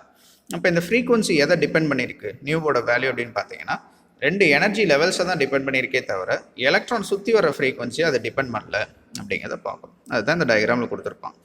H new அப்படிங்கிற எனர்ஜியை ஒரு எலக்ட்ரான் அப்சார்ப் பண்ணுச்சுன்னா ஒரு எனர்ஜி லெவல்லேருந்து இன்னொரு எனர்ஜி லெவலுக்கு மேலே போயிடும். இப்போ இங்கே இருக்குது, மறுபடியும் கீழே வந்துச்சு அப்படின்னா அது அப்சார்ப் பண்ண எனர்ஜியை அப்படியே வெளியில் விட்டுரும். அந்த வெளில வர எனர்ஜி அல்லது அப்சார்ப் பண்ணுற எனர்ஜி இந்த எனர்ஜி லெவல்ஸை தான் டிபெண்ட் பண்ணி இருக்குது அப்படிங்கிறத இந்த டயக்ராம் மூலமாக நம்ம தெரிஞ்சுக்கிறோம். Example 9.1. The radius of the fifth orbit of hydrogen atom is 13.25 angstrom. Calculate the de Broglie wavelength of the electron orbiting in the fifth orbit அப்படின்னு சொல்லி கொடுத்துருக்கலாம். ஓகே, ஒரு ஹைட்ரஜன் ஆட்டமில் ஃபிஃப்த் ஆர்பிட்டில் ரேடியஸ் வந்துட்டு இவ்வளோன்னு கொடுத்துருக்குறாங்க. அதில் சுற்றி வர எலக்ட்ரானுடைய டி ப்ராக்லி வேவ்லென்த் கேட்டிருக்கிறான். இப்போ எலக்ட்ரான் வேவ் கான்செப்ட் படி பார்த்தீங்கன்னா அல்லது வேவ் தியரி படி பார்த்தீங்கன்னா 2πr is equal to n lambda அப்படின்னு சொல்லி பார்த்துருப்போம் ஸ்டேஷனரி ஆர்பிட்டுக்கான condition. And 2 into 3.14 into radius தான் கொடுத்துருக்குறான் 13.25 ஆங்ஸ்ட்ராம் இஸ் ஈக்குவல் டு என்னங்கிறது எத்தனாவது ஆர்பிட் அப்படிங்கிறத குறிக்குது. இது ஃபிஃப்த் ஆர்பிட்டுங்கிறதுனால 5 times லேம்டா, நமக்கு லேம்டா தான் வேணும். இதை வச்சுட்டு மீதி எல்லாத்தையும் ஒரு பக்கம் கொண்டு வந்து ரீஅரேஞ்ச் பண்ணிங்கன்னா lambda is equal to 16.64 angstrom அப்படின்னு சொல்லி பார்க்குறோம். Example 9.2. Find the angular momentum velocity of the electron revolving in the fifth orbit of hydrogen atom. H is equal to 6.6 into 10 power minus 34 joules second. M is equal to 9.1 into 10 power minus 31 kilogram. Fifth orbit of hydrogen atomல angular momentum என்னவா இருக்கும், velocity of electron என்னவா இருக்கும் அப்படிங்கிறத கேட்டிருக்கிறான். Angular momentum L is equal to quantization condition படி L is equal to n times h by 2π பார்த்துருப்போம். என்னோட value 5, ஹெச்சோட value கொடுத்துருக்குறாங்க 2 into 3.14. பையோட வேல்யூ போட்டு சால்வ் பண்ணோம்னா angular momentum கண்டுபிடிச்சிடலாம். அண்ட் ஆங்குலர் மொமெண்டம்க்கு இன்னொரு ரிலேஷன் இருக்குது, mvr is equal to L, right? Angular momentum L is equal to mvrன்னு படிச்சிருக்கிறோம். அதை விக்கு ரீஅரேஞ்ச் பண்ணிங்கன்னா இந்த ஈக்குவேஷன் கிடைக்கும், v equal to L by mrன்னு கிடைக்கும். எல்லோட வேல்யூ கண்டுபிடிச்சிருக்கிறோம். எம்ங்கிறது mass of the electron whose value is இவ்வளோ இன்டூ ஆர். ஆருங்கிறது ரேடியஸை குறிக்குது. Radius is 13.25 into 10 power minus 10. இது ப்ரீவியஸ் ப்ராப்ளம்லேருந்து நம்ம எடுத்துக்க வேண்டியது தான், இது இங்கே கொடுக்கல. ரேடியஸ் ஃபிஃப்த் ஆர்பிட்டுக்கு 13.25 ஆங்ஸ்ட்ராம் அப்படின்னு சொல்லி இங்கே கொடுத்துருக்குறான், அதை எடுத்துக்க வேண்டியது தான். 13.25 into 10 power minus 10 meter. இப்போ இதை சால்வ் பண்ணிங்கன்னா velocity is equal to 4.4 into 10 power 5 meter per second அப்படிங்கிற ஆன்சரை நம்ம அரைவ் பண்ணலாம். Radius of the orbit of the electron and velocity of electron. Bohr's atom மாடலை பேஸ் பண்ணி ஒரு ஆர்பிட்டுடைய அல்லது எலக்ட்ரான் சுற்றி வர அந்த ஆர்பிட்டுடைய ரேடியஸ் என்னவாக இருக்கும், அந்த ஆர்பிட்டில் எலக்ட்ரானுக்கு வெலாசிட்டி என்னவாக இருக்கும் அப்படிங்கிறத கண்டுபிடிக்க போகிறோம், right? So first consider an atom which contains the nucleus at rest and an electron revolving around the nucleus in a circular orbit of radius rn. ஒரு ஆட்டம் இருக்குது, அதில் சென்டரில் நியூக்ளியஸ் ரெஸ்ட்டில் இருக்கிறதா எடுத்துக்கிறோம். எலக்ட்ரான் தான் மூவ் ஆகுது அப்படின்னு சொல்லி நம்ம இதுவரையும் எடுத்துருக்கிறோம். ஓகே, அதை எலக்ட்ரான் வந்துட்டு அந்த நியூக்ளியஸை Rn அப்படிங்கிற ரேடியஸ் கொண்ட ஒரு சர்க்குலர் ஆர்பிட்டில் சுற்றி வருது அப்படின்னு சொல்லி பார்க்குறோம். And charge of a nucleus is entirely due to the charge of protons. இது கொஞ்சம் மைண்டில் வச்சுக்கணும். நார்மலாக பாருங்கள், இப்போ ஒரு நியூக்ளியஸ்னு எடுத்துக்கிட்டிங்கன்னா உள்ளுக்குள்ளே ப்ரோட்டான்ஸ் இருக்கும், நியூட்ரான்ஸ் இருக்கும். ஆனால் நியூட்ரான்ஸுங்கிறது மாஸ் இருக்குமே தவிர அதுக்கு சார்ஜ் கிடையாது.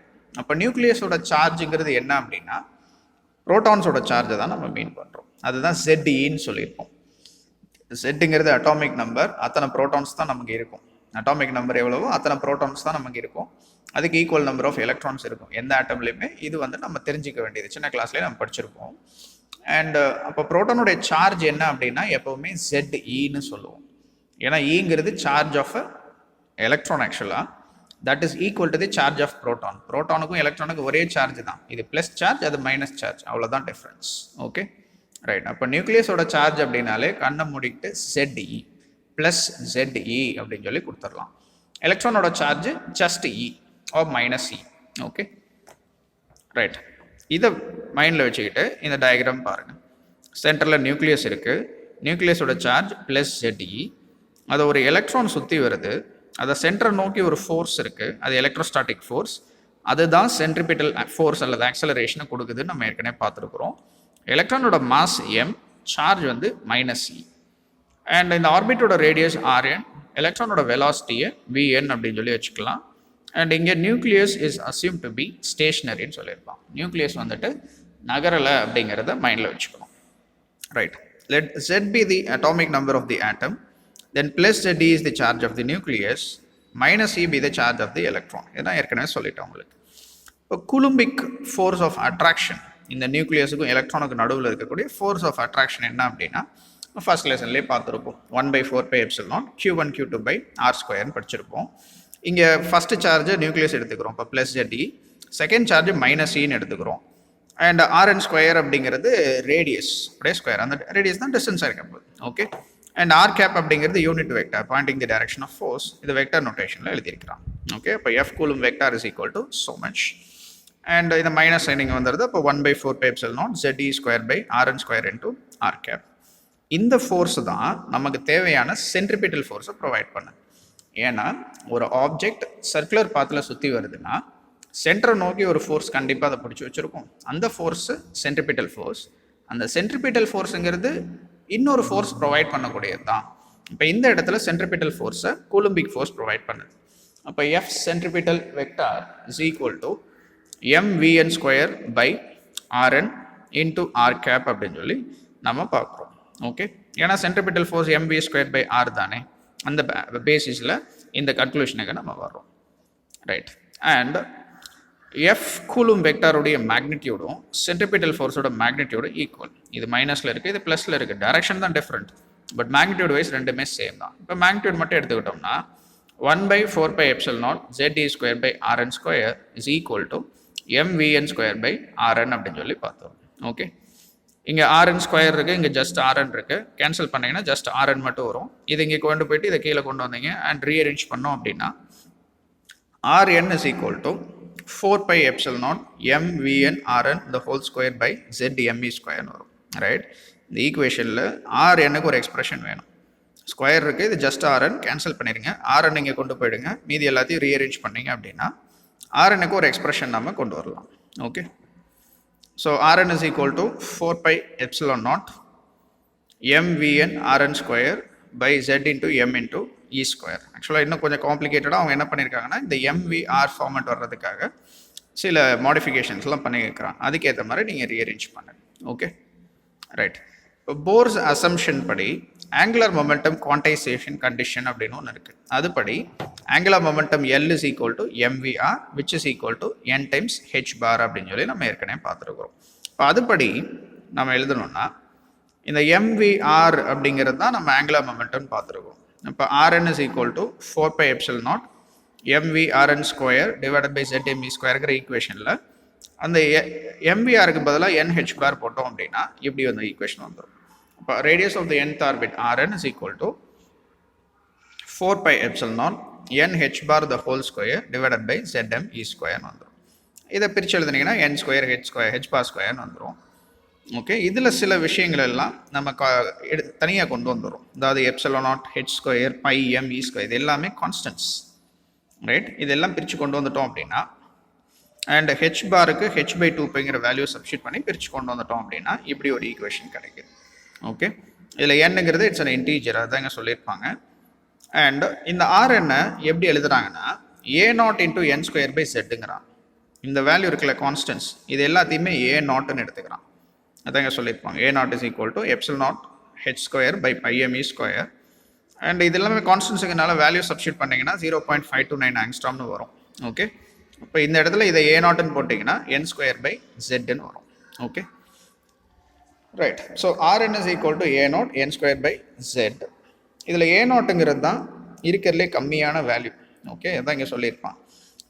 This is known as Bohr radius. ஏன்னா n = 1 z = 1ங்கிறது தான் மினிமம் வேல்யூ. அதை போட்டிங்கன்னா rn வந்து a0 இருக்கும். So that is the minimum value of the radius which is called the Bohr's radius, which is the smallest radius of the orbit in hydrogen atom. இப்போ hydrogen ஆட்டம்க்கு நம்ம z = 1ன்னு போடுவோம்ல. இப்போ hydrogen ஆட்டம்ல இருக்கிறதுலே கம்மியான orbit எவ்வளோ அப்படின்னு பார்த்தீங்கன்னா 0.529 ஆங்ஸ்ட்ராமாக இருக்கும்.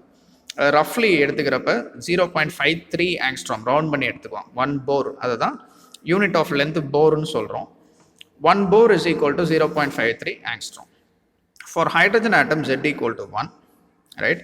அப்போ radius of the nth orbit இந்த ஈக்குவேஷனை ஹைட்ரஜன் ஆட்டம்க்கு எழுதுனீங்கன்னா, இது ஜென்ரல், அந்த ஹைட்ரஜன் ஆட்டம்க்கு எழுதுனீங்கன்னா Rn is equal to A0 into n ஸ்கொயர்னு வந்துடும். ஓகே, இப்போ ஹைட்ரஜன் ஆட்டமில் கிரவுண்ட் ஸ்டேட் இருக்கிறதுலே உள்ளுக்குள்ளே இருக்கக்கூடிய ஸ்டேட் எடுத்துக்கிட்டிங்கன்னா n ஈக்குவல் டு 1, அதை இங்கே சப்ஸ்டியூட் பண்ணிங்கன்னா R1 ஈக்குவல் டு A0ன்னு வந்துடும். அதுதான் 0.529 ஏற்கனவே பார்த்துருக்கோம். n ஈக்குவல் டு 2 போட்டிங்கன்னா அது அடுத்த ஸ்டேட்டுக்கு இருக்கும், அது இவ்வளோ ஆங்ஸ்ட்ராம். n ஈக்குவல் டு 3 போட்டிங்கன்னா அது அடுத்த ஸ்டேட்டுக்கு இருக்கும், அண்ட் ஸோ ஆன், இப்படியே போயிட்டுருக்கும். இப்போ ஜென்ரலாக Rn is equal to இது அப்படிங்கிறத வச்சுட்டு நம்ம என்ன சொல்லலாம்னா A0 கான்ஸ்டன்ட், ரைட்? அப்போ Rn is proportional to n ஸ்கொயர்னு சொல்லலாம். For hydrogen atom Rn is proportional to n square அப்படிங்கிற கன்க்ளூஷனுக்கு நம்ம வரும். அண்ட் இப்போ என்ன அர்த்தம்னா n அதிகமாக அதிகமாக Rn அதிகமாக போகுது அப்படிங்கிறத நம்ம மீன் பண்ணுறோம். Force angular momentum quantisation condition படி mvr is equal to nh by 2pi அப்படிங்கிறது நமக்கு தெரியும். ஓகே, இந்த ஈக்குவேஷனில் mvrன்னு வந்திருக்கும், ஆருக்கு பதிலாக இந்த வேல்யூ சப்ஸ்டியூட் பண்ணுங்க, right? Force angular momentum condition என்னன்னா mvr is equal to nh by 2pi தான். mvrக்கு பதிலாக இந்த வேல்யூ போட்டுருங்க. இதான் நம்ம ஏற்கனவே டிரைவ் பண்ணி வச்சுருக்கிறோம், இங்கே இருக்குல்ல, ரைட்? அப்போ mv A0 n square by z is equal to nh by 2pi அப்படிங்கிற கன்க்ளூஷனுக்கு வரலாம். அதிலிருந்து வெலாசிட்டிக்கு ஒரு எக்ஸ்பிரஷன் கொண்டு வரும், ரைட்? இங்கே vn இருக்குல்ல, அதை மட்டும் வச்சுட்டு மீதி எல்லாம் ரீஅரேஞ்ச் பண்ணிங்கன்னா vn is equal to h by 2pi ma0 z by n அப்படிங்கிற எக்ஸ்பிரஷனுக்கு வரும். ஓகே, அண்ட் அட்டாமிக் ஃபிசிக்ஸில் அப்போ இது எல்லாம் கான்ஸ்டன்ட்ஸ் அப்படின்னு பார்க்குற பட்சத்தில் vn is equal proportional to 1 by n அப்படிங்கிற கன்க்ளூஷனுக்கு நம்ம வரலாம். இப்போ இதுலேருந்து என்ன சொல்ல வர்றோம் அப்படின்னா, velocity of the electron decreases as the principal quantum number n increases. இந்த nங்கிறது எத்தனாவது ஆர்பிட்டுங்கிறது குறிக்குது, அதை தான் நம்ம பிரின்சிபல் குவாண்டம் நம்பர்னு சொல்லுவோம். It is always going to be an integer value, whole வேல்யூவாக தான் இருக்கும். 1 2 3 4ன்னு தான் இருக்கும், இன்பிட்வீனில் இருக்கிறதுக்கு வாய்ப்பே கிடையாது, எல்லாம் மைண்டில் வச்சுக்கோங்க. And velocity is proportional to 1 by n அல்லது இன்வெர்ஸ்லி ப்ரொபோர்ஷனல் டு nங்கிற கன்க்ளூஷனுக்கு வரும். இப்போ n இன்க்ரீஸ் ஆச்சுன்னா வெலாசிட்டி டிக்ரீஸ் ஆகும் அப்படிங்கிறது இட் இஸ் அண்டர்ஸ்டுட். இப்போ வெலாசிட்டிக்கும் என்னுக்கும் பிரின்சிபல் குவாண்டம் நம்பருக்கு ஒரு கிராஃப் வரைஞ்சிங்கன்னா நமக்கு ஒரு ரெக்டாங்குலர் ஹைப்பர்போலா கிடைக்குது. ஓகே, அண்ட் இந்த கிராஃப்லேருந்து நமக்கு இம்ப்ளை ஆகிறது என்ன தெரிஞ்சுக்கிறோம்னா, velocity of the electron in ground state is maximum when compared to excited states. ஒரு எலக்ட்ரான் இருக்குது அப்படின்னா அது கிரவுண்ட் ஸ்டேட்டில் மேக்ஸிமம் வெலாசிட்டியில் இருக்கும் when compared to excited states. Excited ஸ்டேட்னா ஹையர் ஸ்டேட். இப்போ உதாரணத்துக்கு பாருங்கள், இது நியூக்ளியஸ், இது ஃபர்ஸ்ட் ஆர்பிட்டாக இருக்கும், second orbit, third orbit, fourth orbit, இப்படியே போயிட்டு இருக்கும். ஒவ்வொன்றிலையும் அங்கங்கே எலக்ட்ரான் சுற்றிட்டு இருக்கும். இப்போ ஒரே எலக்ட்ரான் எடுத்துக்கிட்டிங்கன்னா இந்த ஆர்பிட்டில் ரொம்ப வேகமாக சுற்றிட்டு இருக்கும், அதே அவுட்டர் ஆர்பிட்னா ரொம்ப மெதுவாக சுற்றிட்டு இருக்கும் அப்படிங்கிறது தான் நாம் இங்கே கன்க்ளூட் பண்ணுறோம். ஓகே, ஸோ மறுபடியும் சம்மரைஸ் பண்ணிடுறேன். Radius of the orbit of electron and velocity கண்டுபிடிக்கிறோம். ஒரு எலக்ட்ரான் நியூக்ளியஸை சுற்றி வருதுன்னா சென்ட்ரிபிட்டல் ஃபோர்ஸை கூலம்பிக் ஃபோர்ஸ் ப்ரொவைட் பண்ணுது. ரெண்டு ஃபோர்ஸையும் ஈக்குவேட் பண்ணனா எனக்கு Rn எக்ஸ்பிரஷன் கிடைக்குது. குவான்டைசேஷன் கண்டிஷனை mvrக்கு இங்கே அப்ளை பண்ணா அப்படின்னா இந்த மாதிரி ஒரு எக்ஸ்பிரஷன் எனக்கு கிடைக்குது. ஓகே, அண்ட் அதில் இந்த கான்ஸ்டன்ஸ் எல்லாம் A0ன்னு வச்சுக்கிட்டேன்னா அந்த A0ங்கிறது தான் minimum value of Bohr's radius, அதுதான் 1 போர்னு சொல்கிறோம், which is approximately 0.53 angstrom. Hydrogen ஆட்டம்னா Z equal to 1 போடுங்க, அப்போ Rn equal to A0 n square. ஒவ்வொரு orbit, first orbit, second orbit, third ஆர்பிட்னு போயிட்டே இருக்கும். அப்போ என்னோட வேல்யூ 1 2 3ங்கிறப்ப ஒவ்வொன்றோட ரேடியஸ் என்ன அப்படிங்கிறத நம்ம கண்டுபிடிச்சிடலாம். ஜென்ரலாக Rn is proportional to n square. Angular momentum quantisation கண்டிஷனில் mvr equal to nh by 2piல Rnக்கு பதிலாக இந்த வேல்யூ போட்டிங்கன்னா வெலாசிட்டிக்கு ஒரு எக்ஸ்பிரஷன் கிடச்சிரும். இப்போ இதில் என்ன கன்க்ளூஷனுக்கு வரோம்னா, velocity is inversely proportional to என்னன்னு சொல்கிறோம். அப்போ வெலாசிட்டி அதிகமாக இருக்குன்னா, n அதிகமாக இருக்குன்னா வெலாசிட்டி கம்மியாக இருக்குது அப்படிங்கிறத நம்ம புரிஞ்சுக்கிறோம். Energy of an electron in the nth orbit. நம்ம ஏற்கனவே ஒரு குறிப்பிட்ட ஆர்பிட்டில் ரேடியஸ் எவ்வளோ, வெலாசிட்டி எவ்வளோன்னு பார்த்துட்டோம். இப்போது எனர்ஜி எவ்வளோ இருக்கும் அப்படிங்கிறத கண்டுபிடிக்க போகிறோம், ரைட்? இங்கே சார்ஜஸ் இன்வால்வ் ஆகிறதுனால எலக்ட்ரோஸ்டாட்டிக் ஃபோர்ஸ் தான் இருக்குது. இது ஒரு கன்சர்வேட்டிவ் ஃபோர்ஸ் அப்படிங்கிறனால பொட்டன்ஷியல் எனர்ஜி இந்த nth ஆர்பிட் என்னவா இருக்கும்னு பார்ப்போம். பொட்டன்ஷியல் எனர்ஜிக்கு expression Q1 Q2 by 4πε0 R. இங்கே Q1ங்கிறது நியூக்ளியஸோட சார்ஜ் ப்ளஸ் Z எனும், Q2ங்கிறது எலக்ட்ரானோட சார்ஜ் மைனஸ் ன்னு எடுத்துக்கிறோம். Distance between the charges radius of the ஆர்பிட்னால Rn எடுத்துக்கிறோம். இப்போ இதை நான் இப்படி எழுதிக்கலாம் ரீஅரேஞ்ச் பண்ணி, மைனஸ் ZE² by 4πε0 Rn அப்படின்னு சொல்லிட்டு. இதில் ஆர் என்னோட வேல்யூ, இந்த வேல்யூவை சப்ஸ்டியூட் பண்ணி நீங்கள் சால்வ் பண்ணிங்கன்னா இப்படி ஒரு எக்ஸ்பிரஷன் கிடைக்கும். So potential energy is equal to -1/4 epsilon square z square me⁴/h² n² வந்துடுது. இதே மாதிரி kinetic energy of the electron என்னன்னு கண்டுபிடிக்கணும். ஏன்னா ஒரு எலக்ட்ரான் ஆர்பிட்டில் சுற்றி வர்றப்ப சர்க்குலர் மோஷன் அப்படிங்கிறனால அங்கே both potential energy kinetic energy ரெண்டுமே இருக்கும். அதனுடைய டோட்டல் எனர்ஜிங்கிறது இது ரெண்டுடைய அடிஷனாக தான் இருக்க போகுது. ஓகே, இப்போ பொட்டன்ஷியல் எனர்ஜி கண்டுபிடிச்சாச்சு. கைனடிக் எனர்ஜி என்ன அப்படிங்கிறத பார்க்குறோம். 12mvn². வெலாசிட்டிக்கு நமக்கு எக்ஸ்பிரஷன் இருக்குது, அதை கொண்டு வந்து இங்கே சப்ஸ்டியூட் பண்ணிங்க அப்படின்னா இந்த மாதிரி ஒரு எக்ஸ்பிரஷனை நம்ம அரைவ் பண்ணிடலாம். அண்ட் இது ரெண்டையும் கம்பேர் பண்ணி பார்த்தீங்கன்னா okay, potential energy is equal to -2 times kinetic energy அப்படிங்கிற கன்க்ளூஷனுக்கு நம்ம வரலாம். ஓகே, அப்போ டோட்டல் எனர்ஜி என்னவா இருக்கும் அப்படிங்கிறத இங்கே போடுறோம். அப்போ En is equal to kinetic energy plus potential energy and kinetic energy -2 times kinetic energy, ஏன்னா இந்த ரிலேஷன் இருக்குது. அப்போ -KEN அப்படின்னு சொல்லி போட்டுரும். அப்போது கைனடிக் எனர்ஜியோட வேல்யூவில் ஒரு மைனஸை போட்டிங்கன்னா அதுதான் டோட்டல் எனர்ஜியாக இருக்கும். Right, so En equal to -me⁴z²/8 epsilon square h² n² வந்து இது generally for any atom. Hydrogen ஆட்டம்னு எடுத்துக்கிறப்ப z இஸ் ஈக்குவல் டு 1. இப்போ இந்த இடத்துல z ஈக்குவல் டு 1ன்னு போட்டிங்கன்னா இவ்வளோ வேல்யூ வரும். இது ஜூல்ஸில் இருக்கும். ரைட், அண்ட் இதில் என்னங்கிறது பிரின்சிபல் குவாண்டம் நம்பரை குறிக்குது. இங்கே நெகட்டிவ் சைன் எதை குறிக்குது அப்படின்னா electron is bound to the atom nucleus அப்படிங்கிறத குறிக்குது. ஏன்னா நம்ம ஏற்கனவே பார்த்துருப்போம், எனர்ஜி மைனஸில் இருக்குது அப்படின்னா அது சிஸ்டம்குள்ளே இருக்கக்கூடிய எனர்ஜி. எனர்ஜி ப்ளஸில் இருக்குன்னா அது சிஸ்டம் விட்டு வெளியில் வந்துருச்சு அப்படின்னு அர்த்தம். இப்போ இந்த இடத்துல எலக்ட்ரான் நியூக்ளியஸ் கூட பாண்ட் ஆகியிருக்கு. ரைட், அப்போ அதனுடைய எனர்ஜி எப்போவுமே மைனஸாக தான் இருக்க போகுது. ஒன்ஸ் எலக்ட்ரான் ஆட்டமை விட்டு வெளியில் வந்துருச்சுன்னா அதனுடைய எனர்ஜி ப்ளஸ்ஸாக இருக்கும். ஓகே, ரைட், இப்போ இது அப்படியே இந்த நோன் வேல்யூஸ் கான்ஸ்டன்ட் வேல்யூஸ்லாம் சப்ஸ்டியூட் பண்ணி எலக்ட்ரான் வோல்ட்டு கன்வெர்ட் பண்ணிங்கன்னா நமக்கு En equal to -13.6/n² electron வோல்ட்டுன்னு வரும். இதுதான் energy of the electron in the nth orbit. இப்போ என்னோட வேல்யூ 1னா ஃபர்ஸ்ட் ஆர்பிட்டை குறிக்குது, 2னா செகண்ட் ஆர்பிட், 3னா தேர்ட் ஆர்பிட். என்னோட வேல்யூ சப்ஸ்டியூட் பண்ணுறது மூலமாக ஒவ்வொரு ஆர்பிட்டுக்கும் எவ்வளோ எனர்ஜி அப்படிங்கிறத நம்ம கண்டுபிடிச்சிடலாம். இப்போ இந்த 3ல் எது அதிகம் அப்படின்னு கேட்டிங்கன்னா -1.5 தான் அதிகம். எனர்ஜி இங்கே தான் அதிகமாக இருக்குது, இங்கே எனர்ஜி கம்மியாக இருக்குது.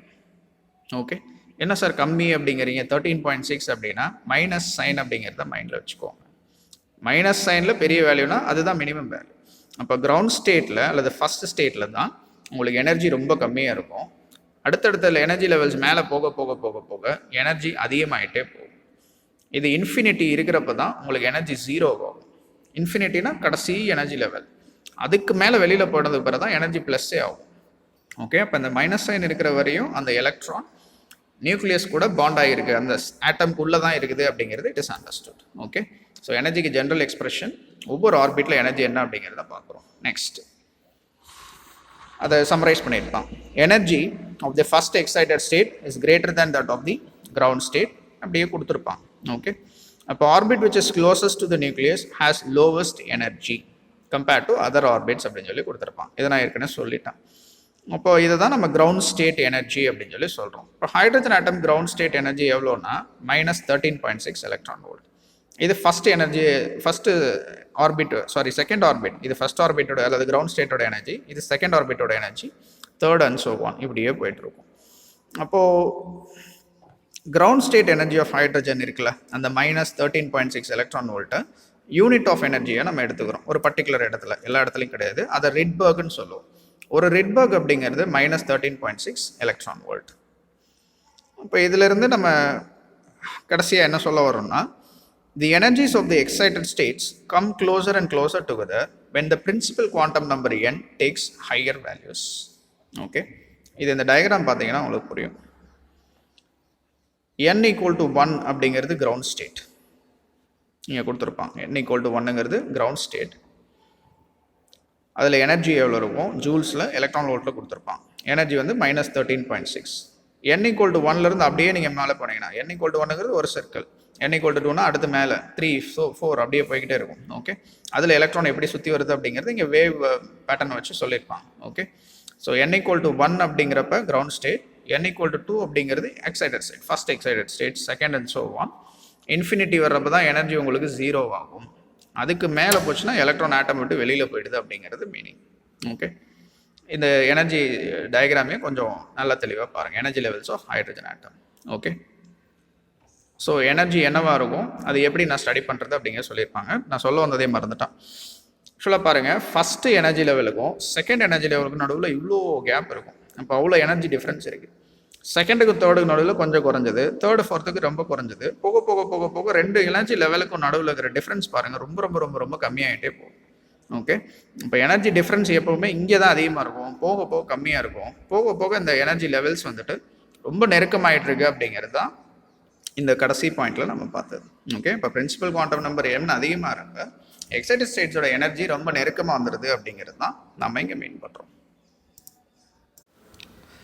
Example 9.3 showed that the ratio of velocity of an electron in the first Bohr orbit to the speed of light c is a dimensionless number. B. Compute the velocity of electrons in ground state, first excited state and second excited state in Bohr atom model for hydrogen atom. Question ரொம்ப simple தான்.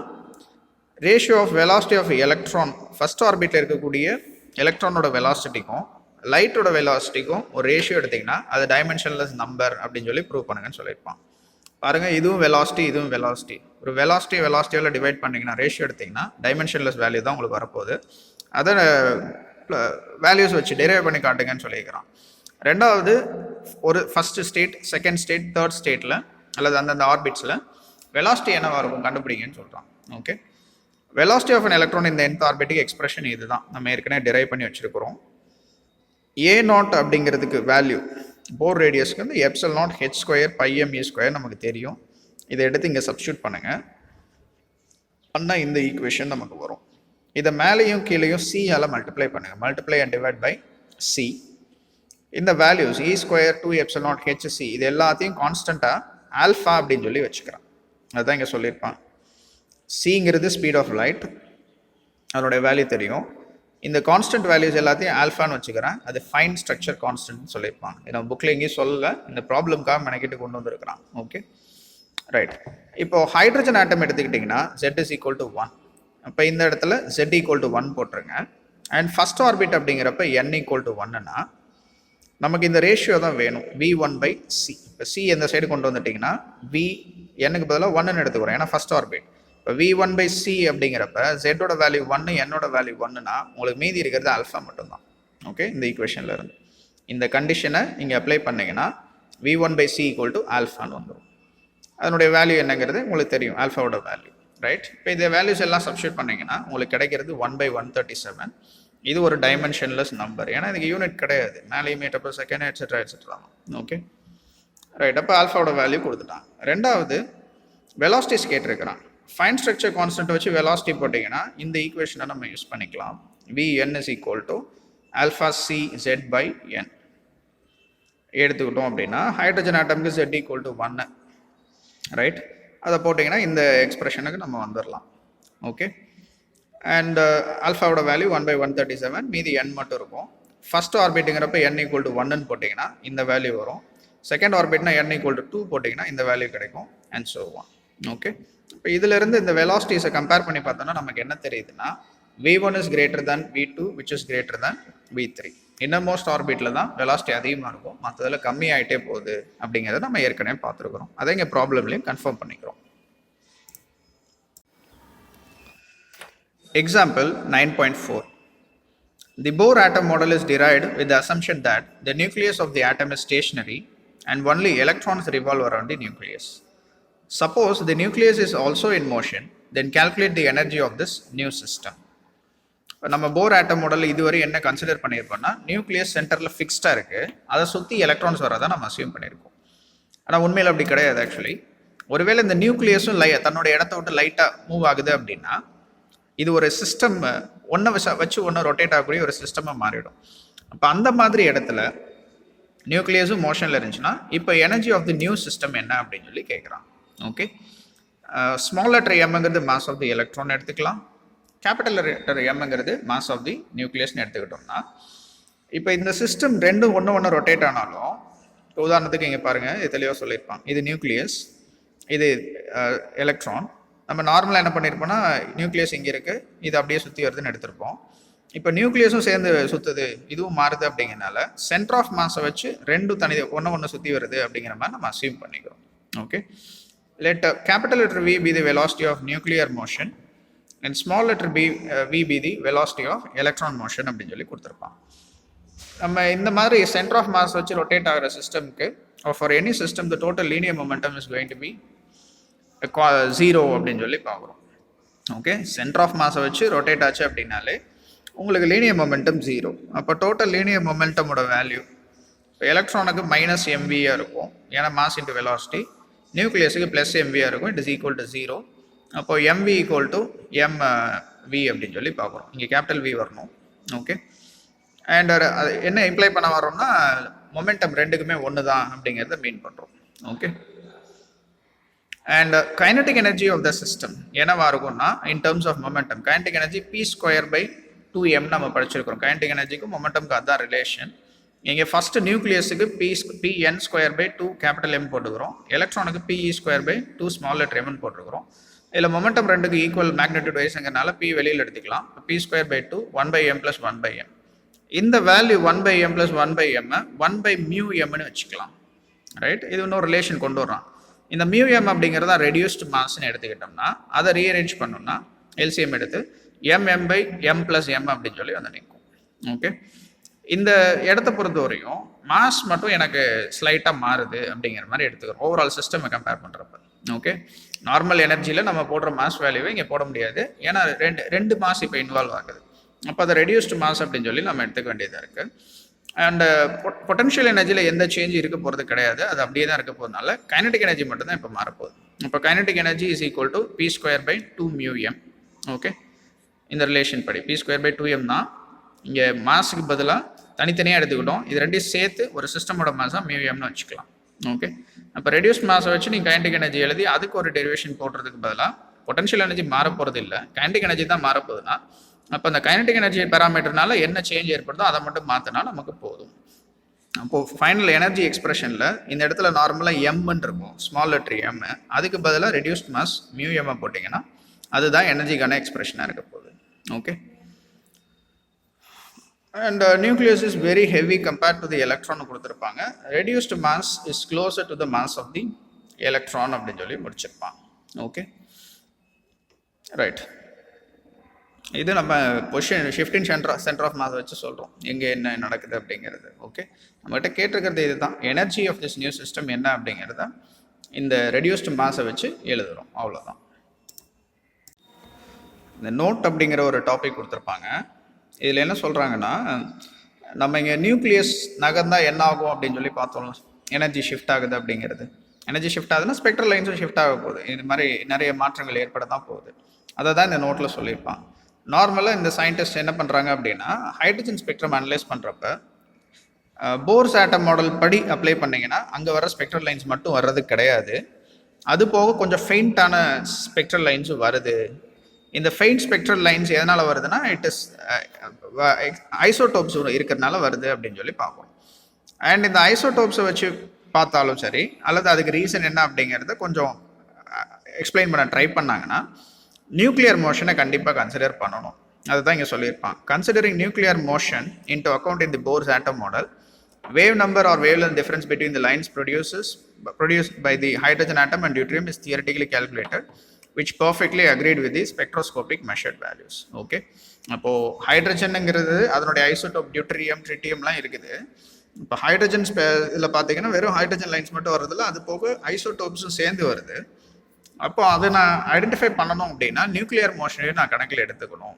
ஏன் அப்படின்னா இதில் இந்த ஐசோடோப்ஸ்ன்னு பார்க்குறப்ப எது ஐசோடோப்ஸ்ன்னு சொல்லுவோம்னா நியூக்ளியஸை பொறுத்தவரையும் நியூட்ரான் நம்பர் மட்டும் டிஃபர் ஆச்சுன்னா அது ஐசோடோப்ஸ்ன்னு சொல்லுவோம். இப்போ உதாரணத்துக்கு ஹைட்ரஜன் எடுத்துக்கிட்டிங்கன்னா அதில் நியூட்ரானே கிடையாது, ஆனால் டியூட்ரியம் அப்படிங்கிறப்ப அதில் ஒரு நியூட்ரான் இருக்கும். அப்போ இந்த டியூட்ரான் நம்பர் மாறுறப்ப தான் நமக்கு இந்த ஸ்பெக்ட்ரல் லைன் மாற்றம் ஏற்படுது. அந்த நியூட்ரான் நம்பர் மாறுறப்ப அண்ட் அதனுடைய ஸ்பெக்ட்ரல் லைன்ஸ்லாம் நான் அக்கௌண்ட் பண்ணோம்னா நியூக்ளியர் மோஷனையும் கணக்கில் எடுத்துக்கணும் அப்படிங்கிற மாதிரி இங்கே சொல்லி முடிச்சிருப்பாங்க.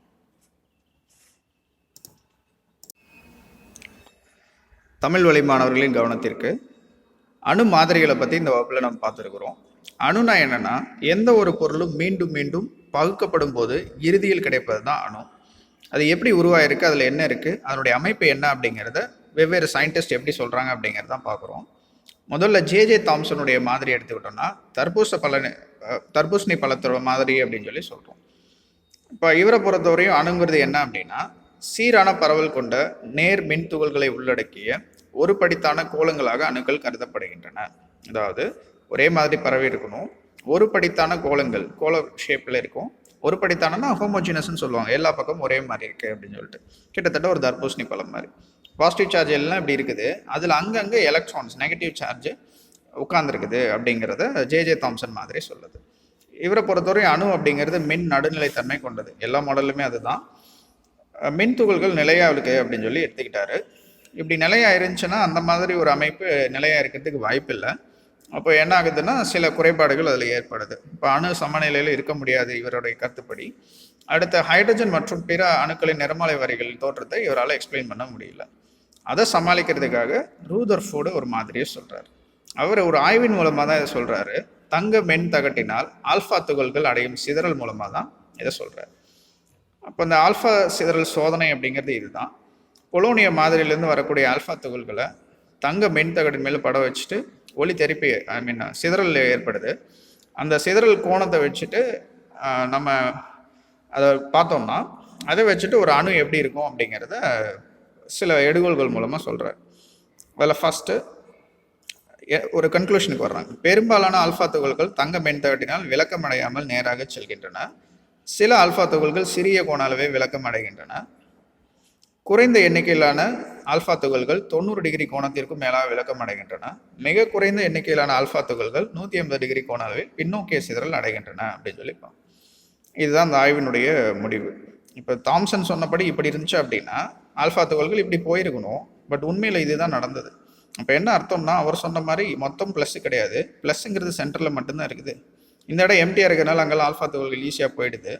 சென்டரில் எல்லா ப்ளஸ்ஸும் அங்கே இருக்கிறனால அங்கே போக முடியல. ஏன்னா ஆல்ஃபா துகள்க்கு ஒரு ப்ளஸ்ஸும் டிஃப்ளெக்ட் ஆகிடுது, விலகி போயிடுது. இந்த இடத்துல பக்கத்தில் வரப்போ இந்த ப்ளஸ்னால ஏற்படக்கூடிய விளக்கம்னால இப்படி விலகி போகுது, குறிப்பிட்ட கோணத்தில் விளக்கம் ஏற்படுது. இதை தான் நான் இங்கே சொல்லியிருப்பேன். இப்போ இந்த காட்சி பதிவுகளின் அடிப்படையில் ரூதர்ஃபோர்டு என்னெல்லாம் சொல்கிறாரு அப்படின்னு பார்த்தீங்கன்னா அணு ஒன்றில் ஏராளமான வெற்றிடமும், அதாவது 10⁻⁻14 அளவு கொண்ட அணுக்கரு என்று அழைக்கப்படும் அப்படின்னு சொல்லி சொல்கிறான். சிறிய அளவிலான பருப்பொருளும் இருக்க வேண்டும் என்ற கருத்தை சொல்கிறான். அதாவது நியூக்ளியஸ் அணுக்கரு அப்படிங்கிறதே சொல்கிறான். இப்போ அணு அப்படின்னா முக்கால்வாசி வெற்றிடம் தான், நிறைய வெற்றிடம் தான் இருக்குது. ஒரு குறிப்பிட்ட பகுதியில் மட்டும்தான் நேர்மின் துகள்கள் மொத்தம் இருக்குது. அதை தான் நம்ம நியூக்ளியஸ் அணுக்கரு அப்படின்னு சொல்லி சொல்கிறோம். மின் துகள்கள் நிலையாக இருந்தால் அவை சமநிலையில் இருக்க இயலாது அப்படிங்கிறதுனால சூரியனை சுற்றி கோள்கள் வட்டப்பாதையில் இயங்குவதை போல அணுக்கருவை சுற்றி எலக்ட்ரான்கள் இயங்குகின்றது அப்படிங்கிறதையும் இவர் சொல்லி முடிக்கிறாரு. அடுத்ததான் மீச்சிறு அணுகு தொலைவு அப்படின்னா என்ன அப்படிங்கிறத சொல்லியிருக்கோம். இப்போ ஒரு ஆல்ஃபா துகள்கள் அணுக்கருவை நோக்கி வருதுன்னா ஒரு குறிப்பிட்ட தொலைவு வரை தான் அதால் போக முடியும், அதுக்கு மேலே விலகி போயிடும். அந்த குறிப்பிட்ட தொலைவு தான் நம்ம மீச்சிறு அணுகு தொலைவுன்னு சொல்கிறோம். அதை இதன் மூலமாக நம்ம கொண்டு வரோம். கூலும் விசையும் மைய நோக்கு விசையும் சமன் செஞ்சோம்னா நம்ம இந்த இடத்துல எடுத்துக்கலாம். சாரி மாற்றி சொல்லிட்டேன். அதாவது ஒரு ஆல்ஃபா துகள்கள் இந்த இடத்துக்கு வருதுன்னா அது நகர்ந்துக்கிட்டு இருக்கிறப்ப அதுக்கு இயக்காற்றல் இருக்கும். இந்த இடத்துல நின்று திரும்புகிறப்ப அதனுடைய மொத்த இயக்காற்றலும் நிலையாற்றலாக மாறிடும். அப்போ அந்த இயக்காற்றல் அப்படிங்கிறப்ப 12mv02, நிலையாற்றல் அப்படிங்கிறப்ப இது வரும். அப்போ ரெண்டையும் சமன்படுத்தி தான் நம்ம இதை கொண்டு வரோம். ஓகே, ஆற்றல்களை சமன்படுத்தி தான் நம்ம இதை கொண்டு வரோம். இப்போ இதன் அடிப்படையில் அணுக்கருவினுடைய ஆரம் 10⁻⁻14 மீட்டர்லேருந்து 10⁻⁻15 மீட்டர் வரையும் இருக்குது அப்படிங்கிறத பார்க்குறோம். அடுத்து மோதல் காரணினா என்ன அப்படிங்கிறத கொடுத்துருப்பான். மோதல் காரணினா ஒன்றும் இல்லை, ஒரு அணுக்கரு இருக்குன்னா அதனுடைய மையத்திலிருந்து திசைவேகத்தின் திசை ரெண்டுக்கு நடுவில் இருக்கிற செங்குத்து தொலைவு அதுதான் பீன்னு எடுத்திருப்போம். அதை தான் மோதல் காரணின்னு சொல்லியிருப்பான். அதுக்கு ஒரு சமன்பாடு போட்டு மோதல் காரணியும் அந்த சிதறல் கோணமும் எப்படி இருக்கும் அப்படிங்கிறத சொல்லியிருப்பான். மோதல் காரணியின் மதிப்பு சிறியதாக இருந்தால் ஆல்ஃபா துகள்களின் விலகம் அதிகமாக இருக்கும் அப்படிங்கிறத நம்ம இங்கே பார்த்துருக்கோம். ரூதர்ஃபோர்டு அணுமாதிரியில் சில குறைபாடுகள் இருக்கு. அது என்ன அப்படின்னா ஒரு எலக்ட்ரான் நமக்கு ஒரு நியூக்ளியஸ் அணுக்கருவை சுற்றி வர்றப்ப ஒரு எலக்ட்ரான் சுற்றி வருதுன்னா ஒரு குறிப்பிட்ட வேகத்தில் போகிறப்ப அது ஒரு முடுக்கம் பெறுது. அந்த முடுக்கத்தின் காரணமாக அது மின்காந்த அலைகளை வெளிவிடணும். அப்படி அலைகளை வெளிவிடுதுன்னா அதனுடைய ஆற்றல் குறைஞ்சு போயிடும். ஆற்றல் குறையுது அப்படின்னா இந்த வட்டப்பாதையில் அதால் இருக்க முடியாது. கொஞ்சம் கொஞ்சமாக இப்படியே சுற்றி போய் அணுக்கருவுக்குள்ளே விழுந்துடும். இதனால் அணு சிதைவுற வேண்டும். அப்போ இப்படி இருக்கிறதுக்கு வாய்ப்பு இல்லை அப்படிங்கிறது. ரெண்டாவது, இந்த அணுமாதிரியின் படி கதிர்வீச்சு நிறமாலை கதிர்வீச்சு நிறமாலை தொடர் வெளிவிட நிறமாலையாக இருக்கணும். ஆனால் நம்ம சோதனைகள் என்ன பார்க்குறோம் அப்படின்னா வரி நிறமாலை மட்டுமே ஏற்படுது அப்படிங்கிறத பார்க்குறோம். இது எல்லாத்தையும் சரி பண்ணுறதுக்கு தான் போர் ஒரு அணுமாதிரியை கொண்டு வர்றாரு.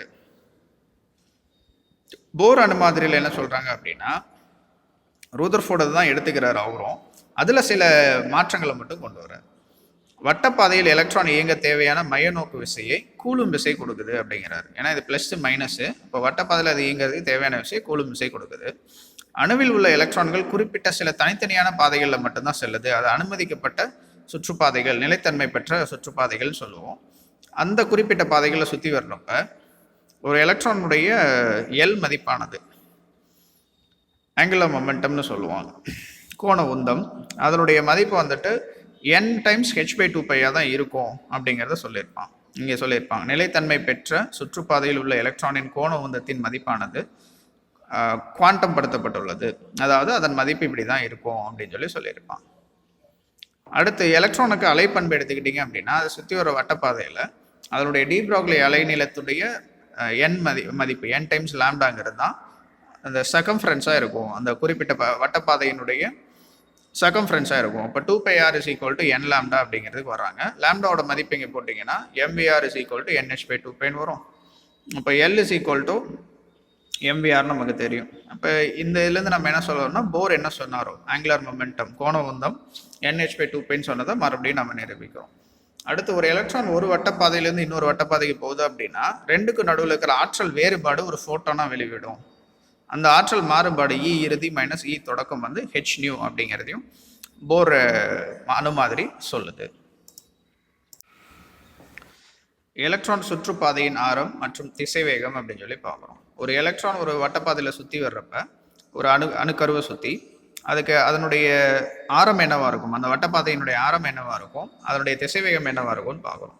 இது நம்ம எப்படி கொண்டு வரோம் அப்படின்னா கூலும் விசையும் மையநோக்கு விசையும் சமன்படுத்தி தான் கொண்டு வரோம். கூலும் விசையோட மதிப்பு இதுவாக இருக்கும், மையநோக்கு விசையோட மதிப்பு இதுவாக இருக்கும். ரெண்டையும் சமன்படுத்துகிறப்ப Rnக்கு ஒரு சமன்பாடு எனக்கு கிடைக்குது. அண்ட் இந்த குவாண்டமாக்கல் நிபந்தனைக்கு ஏற்ற மாதிரி நம்ம mvr வந்து nh/2πன்னு வச்சுக்கலாம். அந்த மதிப்பை இங்கே போட்டோம் அப்படின்னா எனக்கு இப்படி ஒரு சமன்பாடு கிடைக்குது. இதில் இந்த மதிப்புகள் எல்லாத்தையும் சேர்த்து ஒரு மாறிலி a0 அப்படின்னு நம்ம வச்சுக்கிறோம். இந்த a0ங்கிறது தான் போர் ஆரம். அப்போ Rn = a0 n²/zன்னு சொல்லிடுறோம். ஒரு போர் அப்படிங்கிறது 0.53 ஆங்ஸ்ட்ராம் அப்படின்னு பார்க்குறோம். இப்போ Rn = a0 n². இது எங்கன்னா ஹைட்ரஜன் அணுவுக்கு z = 1 நீங்கள் போட்டிங்கன்னா ஹைட்ரஜன் அணுவுக்கு a0 n² வந்துடும். அப்போ ஹைட்ரஜன் அணுவில் முதல் சுற்றுப்பாதையினுடைய ஆரம் என்னவா இருக்குன்னா n = 1ன்னு போடுங்க. ரெண்டாவது வேணும்னா n = 2ன்னு போட்டு ஹைட்ரஜன் அணுவில் ஒவ்வொரு சுற்றுப்பாதைக்கான ஆரம் என்ன அப்படிங்கிறத கண்டுபிடிச்சிடும். பொதுவாக சுற்றுப்பாதையின் ஆரம் Rn வந்து n²க்கு நேர்த்தகவல் இருக்குது அப்படிங்கிறத நம்ம பார்ப்போம். திசைவேகம் கண்டுபிடிக்கிறதுக்கு என்ன பண்ணுறோம்னா கோண உந்த குவாண்டமாக்கல் நிபந்தனையை தான் நம்ம கொண்டு வரோம். mvr = nh/2πன்னு வரும். mvrக்கு பதிலாக இதை கொண்டு வந்து போட்டிங்கன்னா இப்படி நமக்கு சமன்பாடு கிடைக்கும். அதில் v மட்டும் வச்சுட்டு மற்றதெல்லாம் அரேஞ்ச் பண்ணிங்கன்னா இப்படி ஒரு சமன்பாடு நமக்கு கிடைக்குது. அந்த மாறிலிகளை தவிர்த்துட்டு மீதியை பார்த்தோம்னா vn வந்து ப்ரொபோர்ஷனல் டு 1/nன்னு வருது. இப்போ முதன்மை குவாண்டம் எண் அதிகரிக்கும் போது எலக்ட்ரானின் திசைவேகம் குறைகிறது அப்படிங்கிறது நம்ம இந்த சமன்பாட்டின் மூலமாக பார்க்கலாம். இதற்கு ஒரு வரைபடம் போட்டோம்னா இந்த மாதிரி ஒரு வரைபடம் நமக்கு கிடைக்குது. அடுத்து எண்ணாவது வட்டப்பாதையில் எலக்ட்ரானின் ஆற்றல் கண்டுபிடிக்க போகிறோம்.